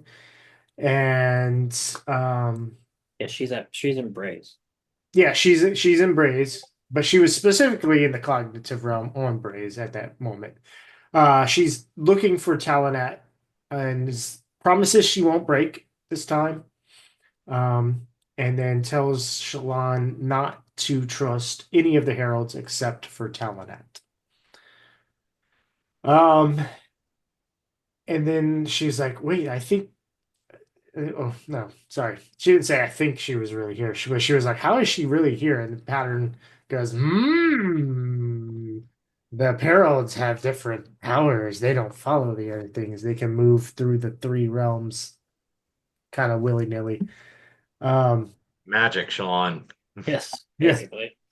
And then Odium shows up and's like, "Oh, there you are," and casts Shallan into the chaos of the spiritual realm. Yeah. Yep. Fun Yeah. chapter. Thing on her bit. Just maybe that Harold thing. Is if she's the daughter of a Herald, that's maybe how she gets out of the spiritual realm. She's able to have some weird powers. Ah, I like that. I'm down for that. Okay. Yeah. but no, really. Um, other than I can't remember. Did it say when she died last? It had to be She after. died again a few months ago. Yeah, Yeah. I forgot to make that note, but yeah, she did die again since the wedding. yeah. Yeah. Man, I don't get that. So I'm So get. somehow the Herald, all nine of them, with their crazy asses doing just being drunkards in the street and stuff like that, somehow all nine of them had been killed again. But since then, like quite a few have died. Like, I mean, like, because if one of them died, it would have been desolation.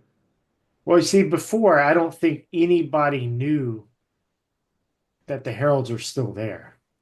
I get that, but I mean, like, just it's not like they were just in a cave, not participating in the world. Yeah, I Like, mean, even a beggar it on the was street. it was like 4,000 years. Yeah, I get what you mean. Like I'm saying, like in fourth, like that, their plan now that you're looking at it is like we're gonna send this one guy here, and he's gonna be tortured forever, and we're gonna be out living our lives, but we can't die, so we're just gonna live forever. And if one of us ever dies, there's gonna be another desolation. That's their plan. Yeah, They have to return. Well, They they're have to gonna break and fail. They return. know they're gonna fail. That's why they sent his ass to get tortured. Yeah. yeah. Like One thing that's I don't understand is why she was looking for Talanet. Is she would know that he's on Roshar. maybe she knows he died. But he just died. That's true. Well, how would she, well, no, she would know he's on Rashard because she was at Eurythero. She Yeah, probably, yeah. They yeah. have a connection, Justin. They're all connected by the Oath Pact. Yeah, but I'm saying like when she died, he was on Rashar. Yeah, so she would just So boot she back. would just come back.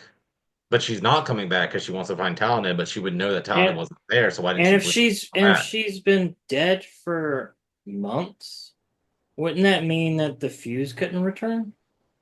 But they have been. That they have, right? Isn't that if We one of don't them know is if they in have been. but there's been a war going, and the fuse I hasn't think died. I think something would have been said of there no the fuse aren't being born anymore. You know? Well, it's only been a day. No, if she If died he months ago, died months ago, yeah. looking for That's talent, before the wedding too. Oh that's no, no, after the that's wedding. not now. That's now. Yeah, sorry. But yeah, it is months ago still. During the war, there was a herald in Braze. I A new one. After it was emptied out, one herald was sent back to safeguard. That sounds a lot like what happened to Talon, you know? Like, and he stopped the fuse from coming back. yeah, I don't know what to think about. So, well, one thing we're forgetting is Yezrian is also gone. So the Oath Pact probably isn't working the same. Sure, yeah, correct. But then why wouldn't she boot back into the real world? Yeah. It was a little weird. I hopefully we'll get more of her. But you only It need sounds like one. it You it only sounds need like it one to does break. So she might not have been the only one that was there at the time. so you're saying more than one herald was dead a couple months ago? Possibly. Then how did they stay alive for 4,000 years that they keep dropping like flies, man? Ah, Yeah, I also thought like, ah. well, it hasn't really come up yet, but like, yeah, I don't know. It was. Well, I liked it the more though. nitty-gritty they get with it, the more questions. Yeah.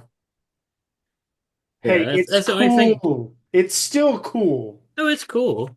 I just had some questions about Yeah. why she's still in Rays because she could do the Gavinor thing of yeah, I just gotta die and come back. I'm not gonna like stop with Desolation. But if she's been, Yeah, I'll just come back. What do you mean? so I kind of read this. I don't know if y'all read it. That she died during the initial occupation of Erythrea. I don't really have a thing for that, but it's just because a couple months ago would be during book 4. And that's what I just thought because she just stayed in the tower and then got Yeah. murked like accidentally during. But that's just total headcanon basically for me. That would make sense because she was in the tower because that's For the where Well, Shalana is. So you could just would did they got married at in the tower, right? Yeah, and Yeah. Erythra, yeah. Yeah. So yeah, she would have stayed in the tower. Yeah. So maybe she was just like collateral damage during the initial invasion. Now I want to go back and read Rhythm of Yeah. War to see if there was any. Oh, hey, this random redheaded lady died. I a rock, some building fell and crushed her. Like, yeah. All right, Dalinar. Yeah. All right, so Odium is showing Dalinar more visions. He's showing him at the rift in Rathalos. He is in the room with Evie when he comes to throw the fire in. Um, he again he's trying to influence the vision to change the outcome. One to prove to himself and Honor that hey, I'm changing. I'm worthy of being the vessel for the Shard of Honor. Then we get a weird thing where it's potentially Noadon was speaking to Dalinar, but I'm not entirely convinced. It could have been Odium.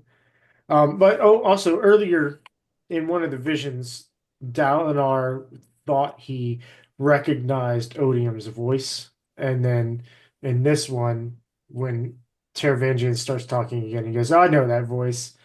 And then Taravangian, of course, appears to him, Yeah. um, and he's taunting him like, "Hey, it's so much pain, right, Dalinar?" He goes, "This pain is what makes me. It makes the journey."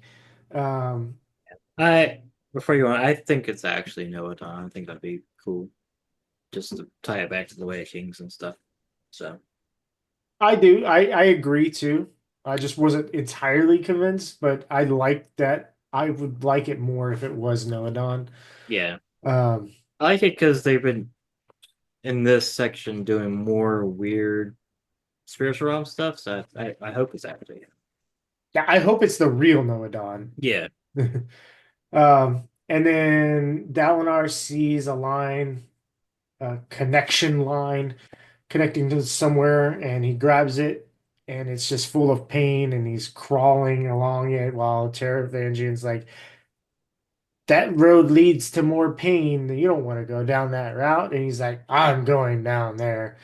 And he finds Stormfather cowering in a cell somewhere. Um, and then Stormfather reaches up and touches Dalinar and brings him into a vision to the life of a god, which is going to be Honor. now I get a sneaking suspicion that Noadon and this figure of the Stormfather are connected somehow. I don't know how. I just get a weird feeling that Noadon is more than what is presented. He's not just some dude who was king and walked and has a story. And maybe he like Maybe that never like happened. Maybe that is just fiction that was like written by the Stormfather. Who knows, you know? or like he was so like you had Tanavast and then like Noadon took over and then Noadon died. Could be something like that. He was a shard of Yeah. honor, shard bearer. There's something there. There's some kind of connection there. Because like There may be something there that wasn't there before. Yep. why? I don't get it. What, Mama? What's there? So my note on this session was going back to unite them. You know, this is was something that Noah Don wrote in the Way of Kings, right? And what uh, Dalinar was hearing in the visions. I have to unite them, unite them. And of course, you know, Dalinar at first thought it was I have to unite the kingdoms together, and all humanity together, the high princes and all this stuff. I think, um, maybe it's telling Dalinar that two possibilities. One, he has to unite honor and odium together, or this makes less sense because why would all these visions in this book be written before Taravangian had two sides to him? Um, but I think Taravangian's boon and curse and the fact that he took on odium is the avenue, would be the catalyst for uniting, like I said at the beginning of the podcast, uniting odium and honor together. So yeah. So my I kind of see. initial thoughts is that it's about uniting humans and singers together. Yeah. That too. Doing the whole rhythm of war. I mean, it's been kind of beaten over the head that we need to have Unite them. unite both tribes of Playing species. the melodies together don't destroy them, but makes Yeah. them stronger. Yes, Like and we have like Renarin and Verlaine. unite them. And then we have the wind and the stone and stuff. So we're gonna like unite everything against and become, a better world or whatever. But it could also be, odium and honor getting fused together to become whatever that would make it. Um, honor and Eurus. passion. Yeah, yeah. Um, but yeah, I'm excited. I know the first chapter in day 9 is yeah. 10,000 years ago. Yeah. I will say, you didn't really need to make it all caps. Gotcha. It's hard to read. Well, that's the God speaking. Sure. So, you don't want to get yelled at. Okay, I can't wait to listen to an audiobook because if he's not screaming the whole time, be like, "You're not reading it in caps." Dude, so speaking of the audiobook, was listening to a section in the car the other day, and Jules was there, and the wind was talking to, I think, Kaladin or somebody. And in the car, when the wind would talk, it just like the bass would pick up and would vibrate the car. Hmm. And Jules was like, when the wind talks, the car vibrates. I'm like, yeah, that's kind of cool. Just Yeah. cool effect. So Yeah, I haven't been listening to this one on audiobook. I've been reading it more. I I read it and then I listen to it. That's what I So do. it's the only one that I've been listening to out of all 5 or like all 7 books we've done for Stormlight. So anything else on this chapter No, to yeah, interlude? Rise up. we're we're getting to the starting point. We're gonna finally see what the truth of this book. So hopefully the reveals are cool. This day felt the most like just a filler day to Like a me. what? A filler day, like a filler episode of an anime series. Like it was just like, okay, like I see why some of the stuff, and there were little bits of revelation, but nothing actually happened. I feel differently. I I feel don't like know. basically This one just, the I was just like, entire for me, basically the entire book up until this point was filler. And this was like, all right, we're gonna finally figure out what Shallan's deal is. The We're, we're, exception was the previous day where it started a little bit more, but yeah, this we're had more. finally gonna get to the heart of Stormfather and all that stuff. We're gonna get more interesting spiritual realm stuff. Aylin's gonna be kind of a nothing, and Seth is gonna be. We're finally gonna get to the point of when Seth becomes truthless instead of just like kind of like background information. a lot of it felt like to me, we're gonna go over old events that you already know, but let's feel the character growth and see how much they've evolved since then. That's this entire book. I know. But this book actually, to me, I don't know. This day as much was as I hate this book, this one actually felt good to me. Okay. But Well, I mean, if it's too much for you, that's fine. I this respect your book opinion. I did not. I mean, this day I did not particularly like. I liked it. I liked it a Yeah. lot. I know y'all both did. This day I was very And I have to say, every chapter I could sum up in a sentence. I really liked it Like because I just was spot on with Chana. you were. Sure. Now, we didn't get much reason and big like outcome from it, except for the fact that, I mean, the fact that she killed her mother and her mother was Chana and then she broke and caused the desolation. I mean, that's huge reveal. Like, Yeah. that's huge reveal. If that's what caused the desolation and it wasn't the Everstorm coming anyway. It's more to me. It was more flavor than a reveal. Besides, like maybe she calls the desolation or whatever. It's more like, oh, okay, we finally know who her mom is, I mean, it does mean and Talon never broke then. That is one interesting aspect. we I already we I already we But already he kind only of knew said he that might though. not have ever broke if he Yeah, was sent out the same way that they were from because of the Everstorm. So yeah, we already kind of knew that. yeah. Um, but yeah, I mean, I will say I like this thing because it seems like we're finally gonna have some Shallan growth, and her deal is gonna be something else, which makes me really happy. Man, I miss like book two Shallan and book one Shallan a lot, which is just a completely different character. yeah, it is. Um, It's Yeah. so different. All right. Risen. Risen. So we get Risen, and she's hanging out in her third room with a couple of people from the Thalen Patent Office, and they're going to meet some Alethi scholars to discuss um, a treaty on using the patented technology that helped the floating chair and bridge they're form, getting fourth money. bridge. Um, we got Bract states that the Alethi owe royalties to Risen and her partner, business partner Julio, for building the fourth bridge. Um, then Wit shows up. So then they agree to ratify the treaty to share the patent information.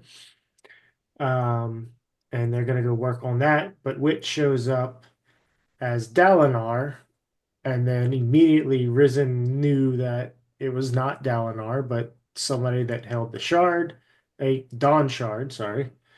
Um, the Sleepless are like, oh no, he doesn't have a Dawn shard anymore. It's just remnants. And she's like, He's like, no, he does. And they're like, oh, he got it back? Why would he do that? We find out, I don't know if we knew this before, that there are four Dawn shards.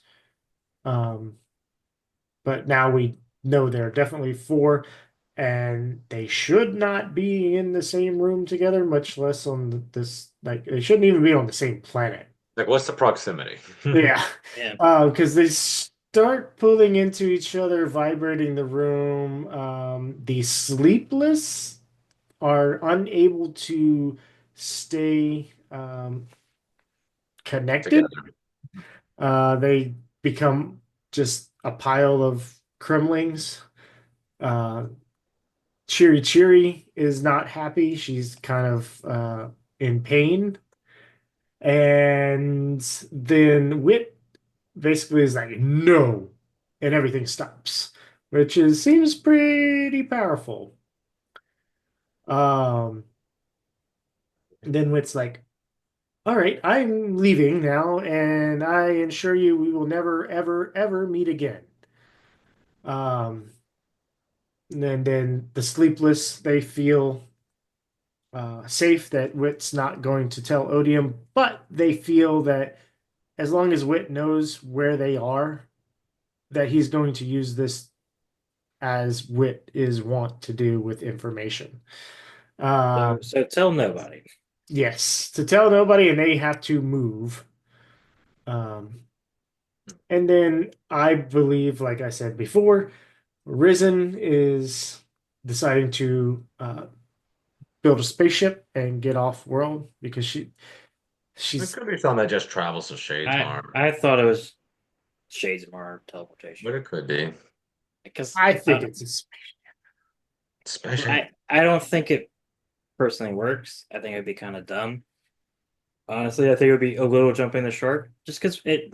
How would she get this technology out of nowhere to make basically a like they literally would have went from living with no not even airplanes to and spaceships in like beard.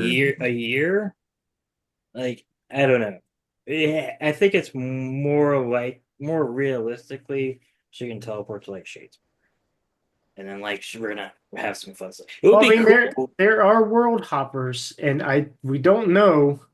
I mean, we do know that technology advances on planets differently, and the desolations, the cycle of desolations on Roshar have I've definitely definitely done. slowed the Sure, but also maybe you know some, but none of the main novels have space travel, like spaceships.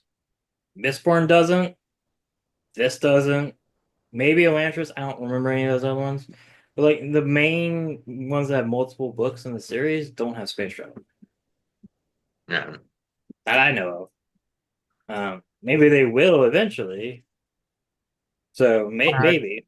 I could tell you the three secret projects do, Okay. and there's also space travel. Um, yeah, there's space travel in Sixth of Dusk, and there's a theme in Sixth of Dusk that ties into my beliefs here as well. So, but you could trade for technology, right? There's more and more people coming to, and then I mean we don't even know what that the star metal is that came down earlier, like we learned about. I think it's a It was fourth one. a yeah. I don't know. You think it was actually a moon, and the moon fell to the planet, and it didn't completely destroy the planet? I'm just saying it might be something other than a spaceship, man. I thought it was like a comet or something. Yeah, it could have been like a comet. It could have Could have been. honestly been like before the world was actually created, some like Final Fantasy and shit, where it wasn't actually another moon, it was a tiny planet that hit this one. And in doing so, it did wipe out all life, but like the cosmic energies and the gods that were on each planet were mingled and messed up, and the Spren were created, and like, like who the knows, you know? Like, that's some That's what I Final Fantasy said. We don't stuff know right what it there. is. I know, but I'm saying like going right to spaceship, this is a thing of that's where they're talking about decade-old stuffs and gods and shards of gods living on planets and little entities that are manifestations of fear and anger and stuff appearing. It could be another planet that had landed, destroyed, and created this stuff, you know? Yeah, I Like, mean, no, You're not wrong. It could be. like I will say this. out there stuff. So it I just seems kind of mundane and not in tow with the rest of this series. Not that it's not possible with the rest of the Cosmere, just this series seems out of place yeah, to just throw it in. I wouldn't like it for this series to become science fiction.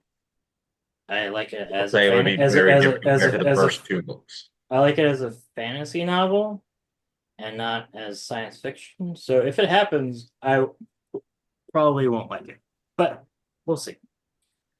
I understand Cosmere has other genres in it and stuff, and science fiction is cool. Um, I prefer this to stay fantasy, personally. Also, I want to say this chapter did have the word Mythwalker. I made that. Yeah, I made a note of that. The I Sleepless love the call Myth. Wit the Mythwalker. Yeah. That's We all I got do for that.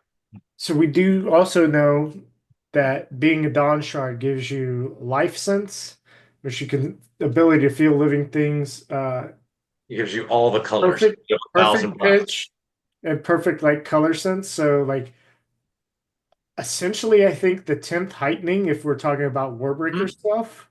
Yeah, So max levels of you're a breath. God King. Um, and then the other funny thing is, Risen reveals that without her in the chair, they have achieved the speeds of like 71 knots with the chair, which is like 84 miles an hour. Yeah, they figured out a way to, instead of like dropping something down a long shaft, they use like the tides to like power stuff, which is cool. Yeah, that was But funny. yeah, like I said, this chapter is really cool. It does my criticism of the beginning still stands for me. Um I wish Risen was more a part of this So we got story, one more chapter, yeah. but Oh, but I've already said all that stuff. It was a really cool chapter though. It was awesome. Uh I don't really know what the implication of Wit having a Dawn Shard means. I guess we'll find out later. Hopefully he seems to have all the power, so it's really not surprising. He just collects everything. Yeah, that's what But he is. it's cool. Cool All seeing right, this again. last interlude. Surprise, motherfucker. Um, Oh, Dokes is here. yeah, Dokes is here. It's Dokium. Oh, Um, Dokes has killed Teravangian and taken the shard of Odium I would actually love that. so that he can finally get his revenge on Dexter Morgan. Mhm. All right. So Odium is chilling out in the spiritual realm. He's been having fun toying with Dalinar, and going back and forth. Dalinar annoying him by wresting control of the visions, and then he just puts him in timeout basically to be sad. Um, then Dalinar disappears, and he's like, "Oh no! The only thing that could hide him from me is another power." And in this quadrant or whatever, this area of the spiritual realm is where the power of honor resides. So he's like, oh no, honor's hiding him. He's becoming too dangerous and too autonomous. Maybe I should destroy him. Um, and that's what happened. Yep. Uh, so he does say, yet the power, or it does say in this chapter that yet the power had been agreeing with Odium, which the power of honor. So that's kind of dangerous. Um, if the dangerous or good, right? So like depending on if they, if honor starts siding with Odium and it's like, oh yeah, we got to destroy things, then that's dangerous. But if it's like, if honor can entice, almost like what Dalinar did with the thrill, it's like, hey, I'm connecting with you. I'm connecting with you. Haha, bitch, I captured you. Um, I could see something like that happening. I mean, that theme that we saw that earlier in the book with Malishi and Ba'edo Mishram. So and I just thought of that. Um, Yeah. Interesting. maybe. Yeah. We will see. Any bold predictions for next day? Um, I already said I think the Azamar stuff's gonna end this. Well, let's see. Is Adolin is gonna. I think I could see that wrapping up. that's gonna wrap up this. And I think they're gonna pop out of the spiritual realm at the very end of this day. I like the very last chapter, almost the Yeah. last page, and it was like, and Eleanor ripped the world apart, and they Yeah. won. Yeah. It's gonna be something like that. Yeah. I don't think I don't know what's gonna happen, but I don't feel like they can have them in the spiritual realm the entire book. I could maybe like halfway through day 10 they get out, but I think at least some of them are gonna get out this Yeah, I next I think day. some are gonna get out. and I think they're gonna finish the Aelin stuff, Yeah. and we're gonna hopefully do both Seth side quests, and then day 10 will be like whatever Seth and Calvin are actually gonna do. Well, I think Seth's side quest is he probably has one more thing with Nail, and his thing with Nail, this is my prediction, will be the fifth ideal is you are the law. But the fifth ideal for him will be, it's you are the law, but more so as in you now are so powerful, you set the standards, you Well, set I the am the rules. law. And because the idea is that if he takes up the mantle of the Herald, he is the Windrunners. You know what I mean? Is Like he? he is truth and wind, or wind and truth.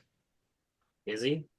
That's what he will be. That's what he's Who? gonna want to be. That's so I Seth or think that's Calvin? his thing is he's going to go into the fifth ideal, or that's his test at least with Nin is he has to ascend. And then the as far as the one with the bondsmith dude, like he just it's like that's him becoming a herald. That's him. You have ascended. Now we're gonna make you a herald. It's not like he as far as his tests go, I'm pretty sure he's done. Like there's no he's not gonna be attacked or anything like that. He's done enough killing. He's proven himself. Like I don't know. he might have to fight the unmade, maybe. I don't know, but the unmade might Well, not he even be bad. definitely is going to have to fight the He's not Unmade, which is he's going to gonna have to free. confront the unmade. That doesn't mean he has to fight it. Maybe the unmade has been working with the heralds the whole time. But Yeah, he's but going I to think his. we're gonna finish Seth's stuff this Yep. next day. I would Yeah, think we're gonna finish Nin stuff and we're gonna get to the bondsmith. We're not gonna resolve the bondsmith stuff. Yeah. yeah. So he's going to have to deal with the Unmade, which I think the resolution of the Unmade is going to. Ascend him. Well, no, the thing with it's going to help to resolve the thing with Ishar. I think that's gonna happen day 10 though. Ishar is gonna be day 10. I hope we get more about what the actual hell the wind is. Hey, I wish I knew what that was. Oh no, it's not gonna come back up. No, it is. Because No, I know. Kaladin's It supposed to has to. become the champion of the wind or some shit. I don't know. Maybe that will happen. Champion no. You know what's gonna happen to Kaladin? Kaladin's not gonna fight anyone this whole book, and it's gonna end with him retiring on a farm. Sure. But it's yeah. Yeah. But That'd be hilarious. I looked it up. The mink is the interlude character. Yeah, the Mink Oh, is nice. there. So maybe we'll learn why he's a ninja or whatever. Why he's a character in these novels. Mink is Yeah. the mink is so stupid. Sorry. And so we have 25 chapters and 2 interludes. Actually, 26 chapters and 2 interludes. My fucking God. Yeah. The first one is called God. Da-da-da. Yeah, that's what I said. My fucking God. Yeah. So we're Oh. gonna get the Silmarillion next Yes. next part. Yeah. Yes. So, Hopefully it'll be cool. Yeah. all right. Well, hey, this was a fun conversation. Thank you for everybody that has joined us.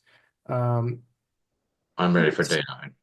Yeah, I am ready for day 9. Completely ready for day I 9. think it's gonna be good. Please help us out. Give us a like, give us a follow, share us. You can leave a rating and review. You can subscribe to our channels. You can follow me on Instagram at the Paperweights.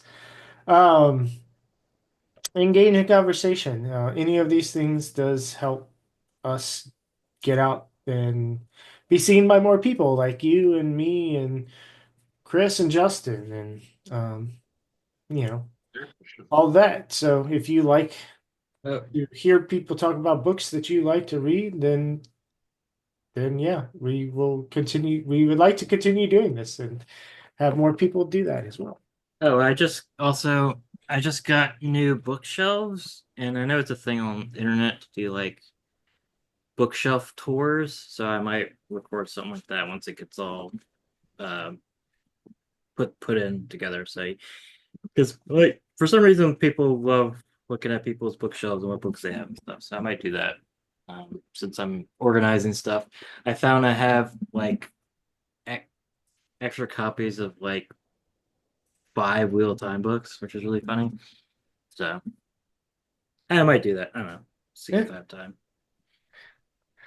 All right, and yeah, don't forget to check out our sponsor, Mudcat Whiskers, at www.mudcatwhiskers.com, and use code Paperweights at checkout to save yourself 15%.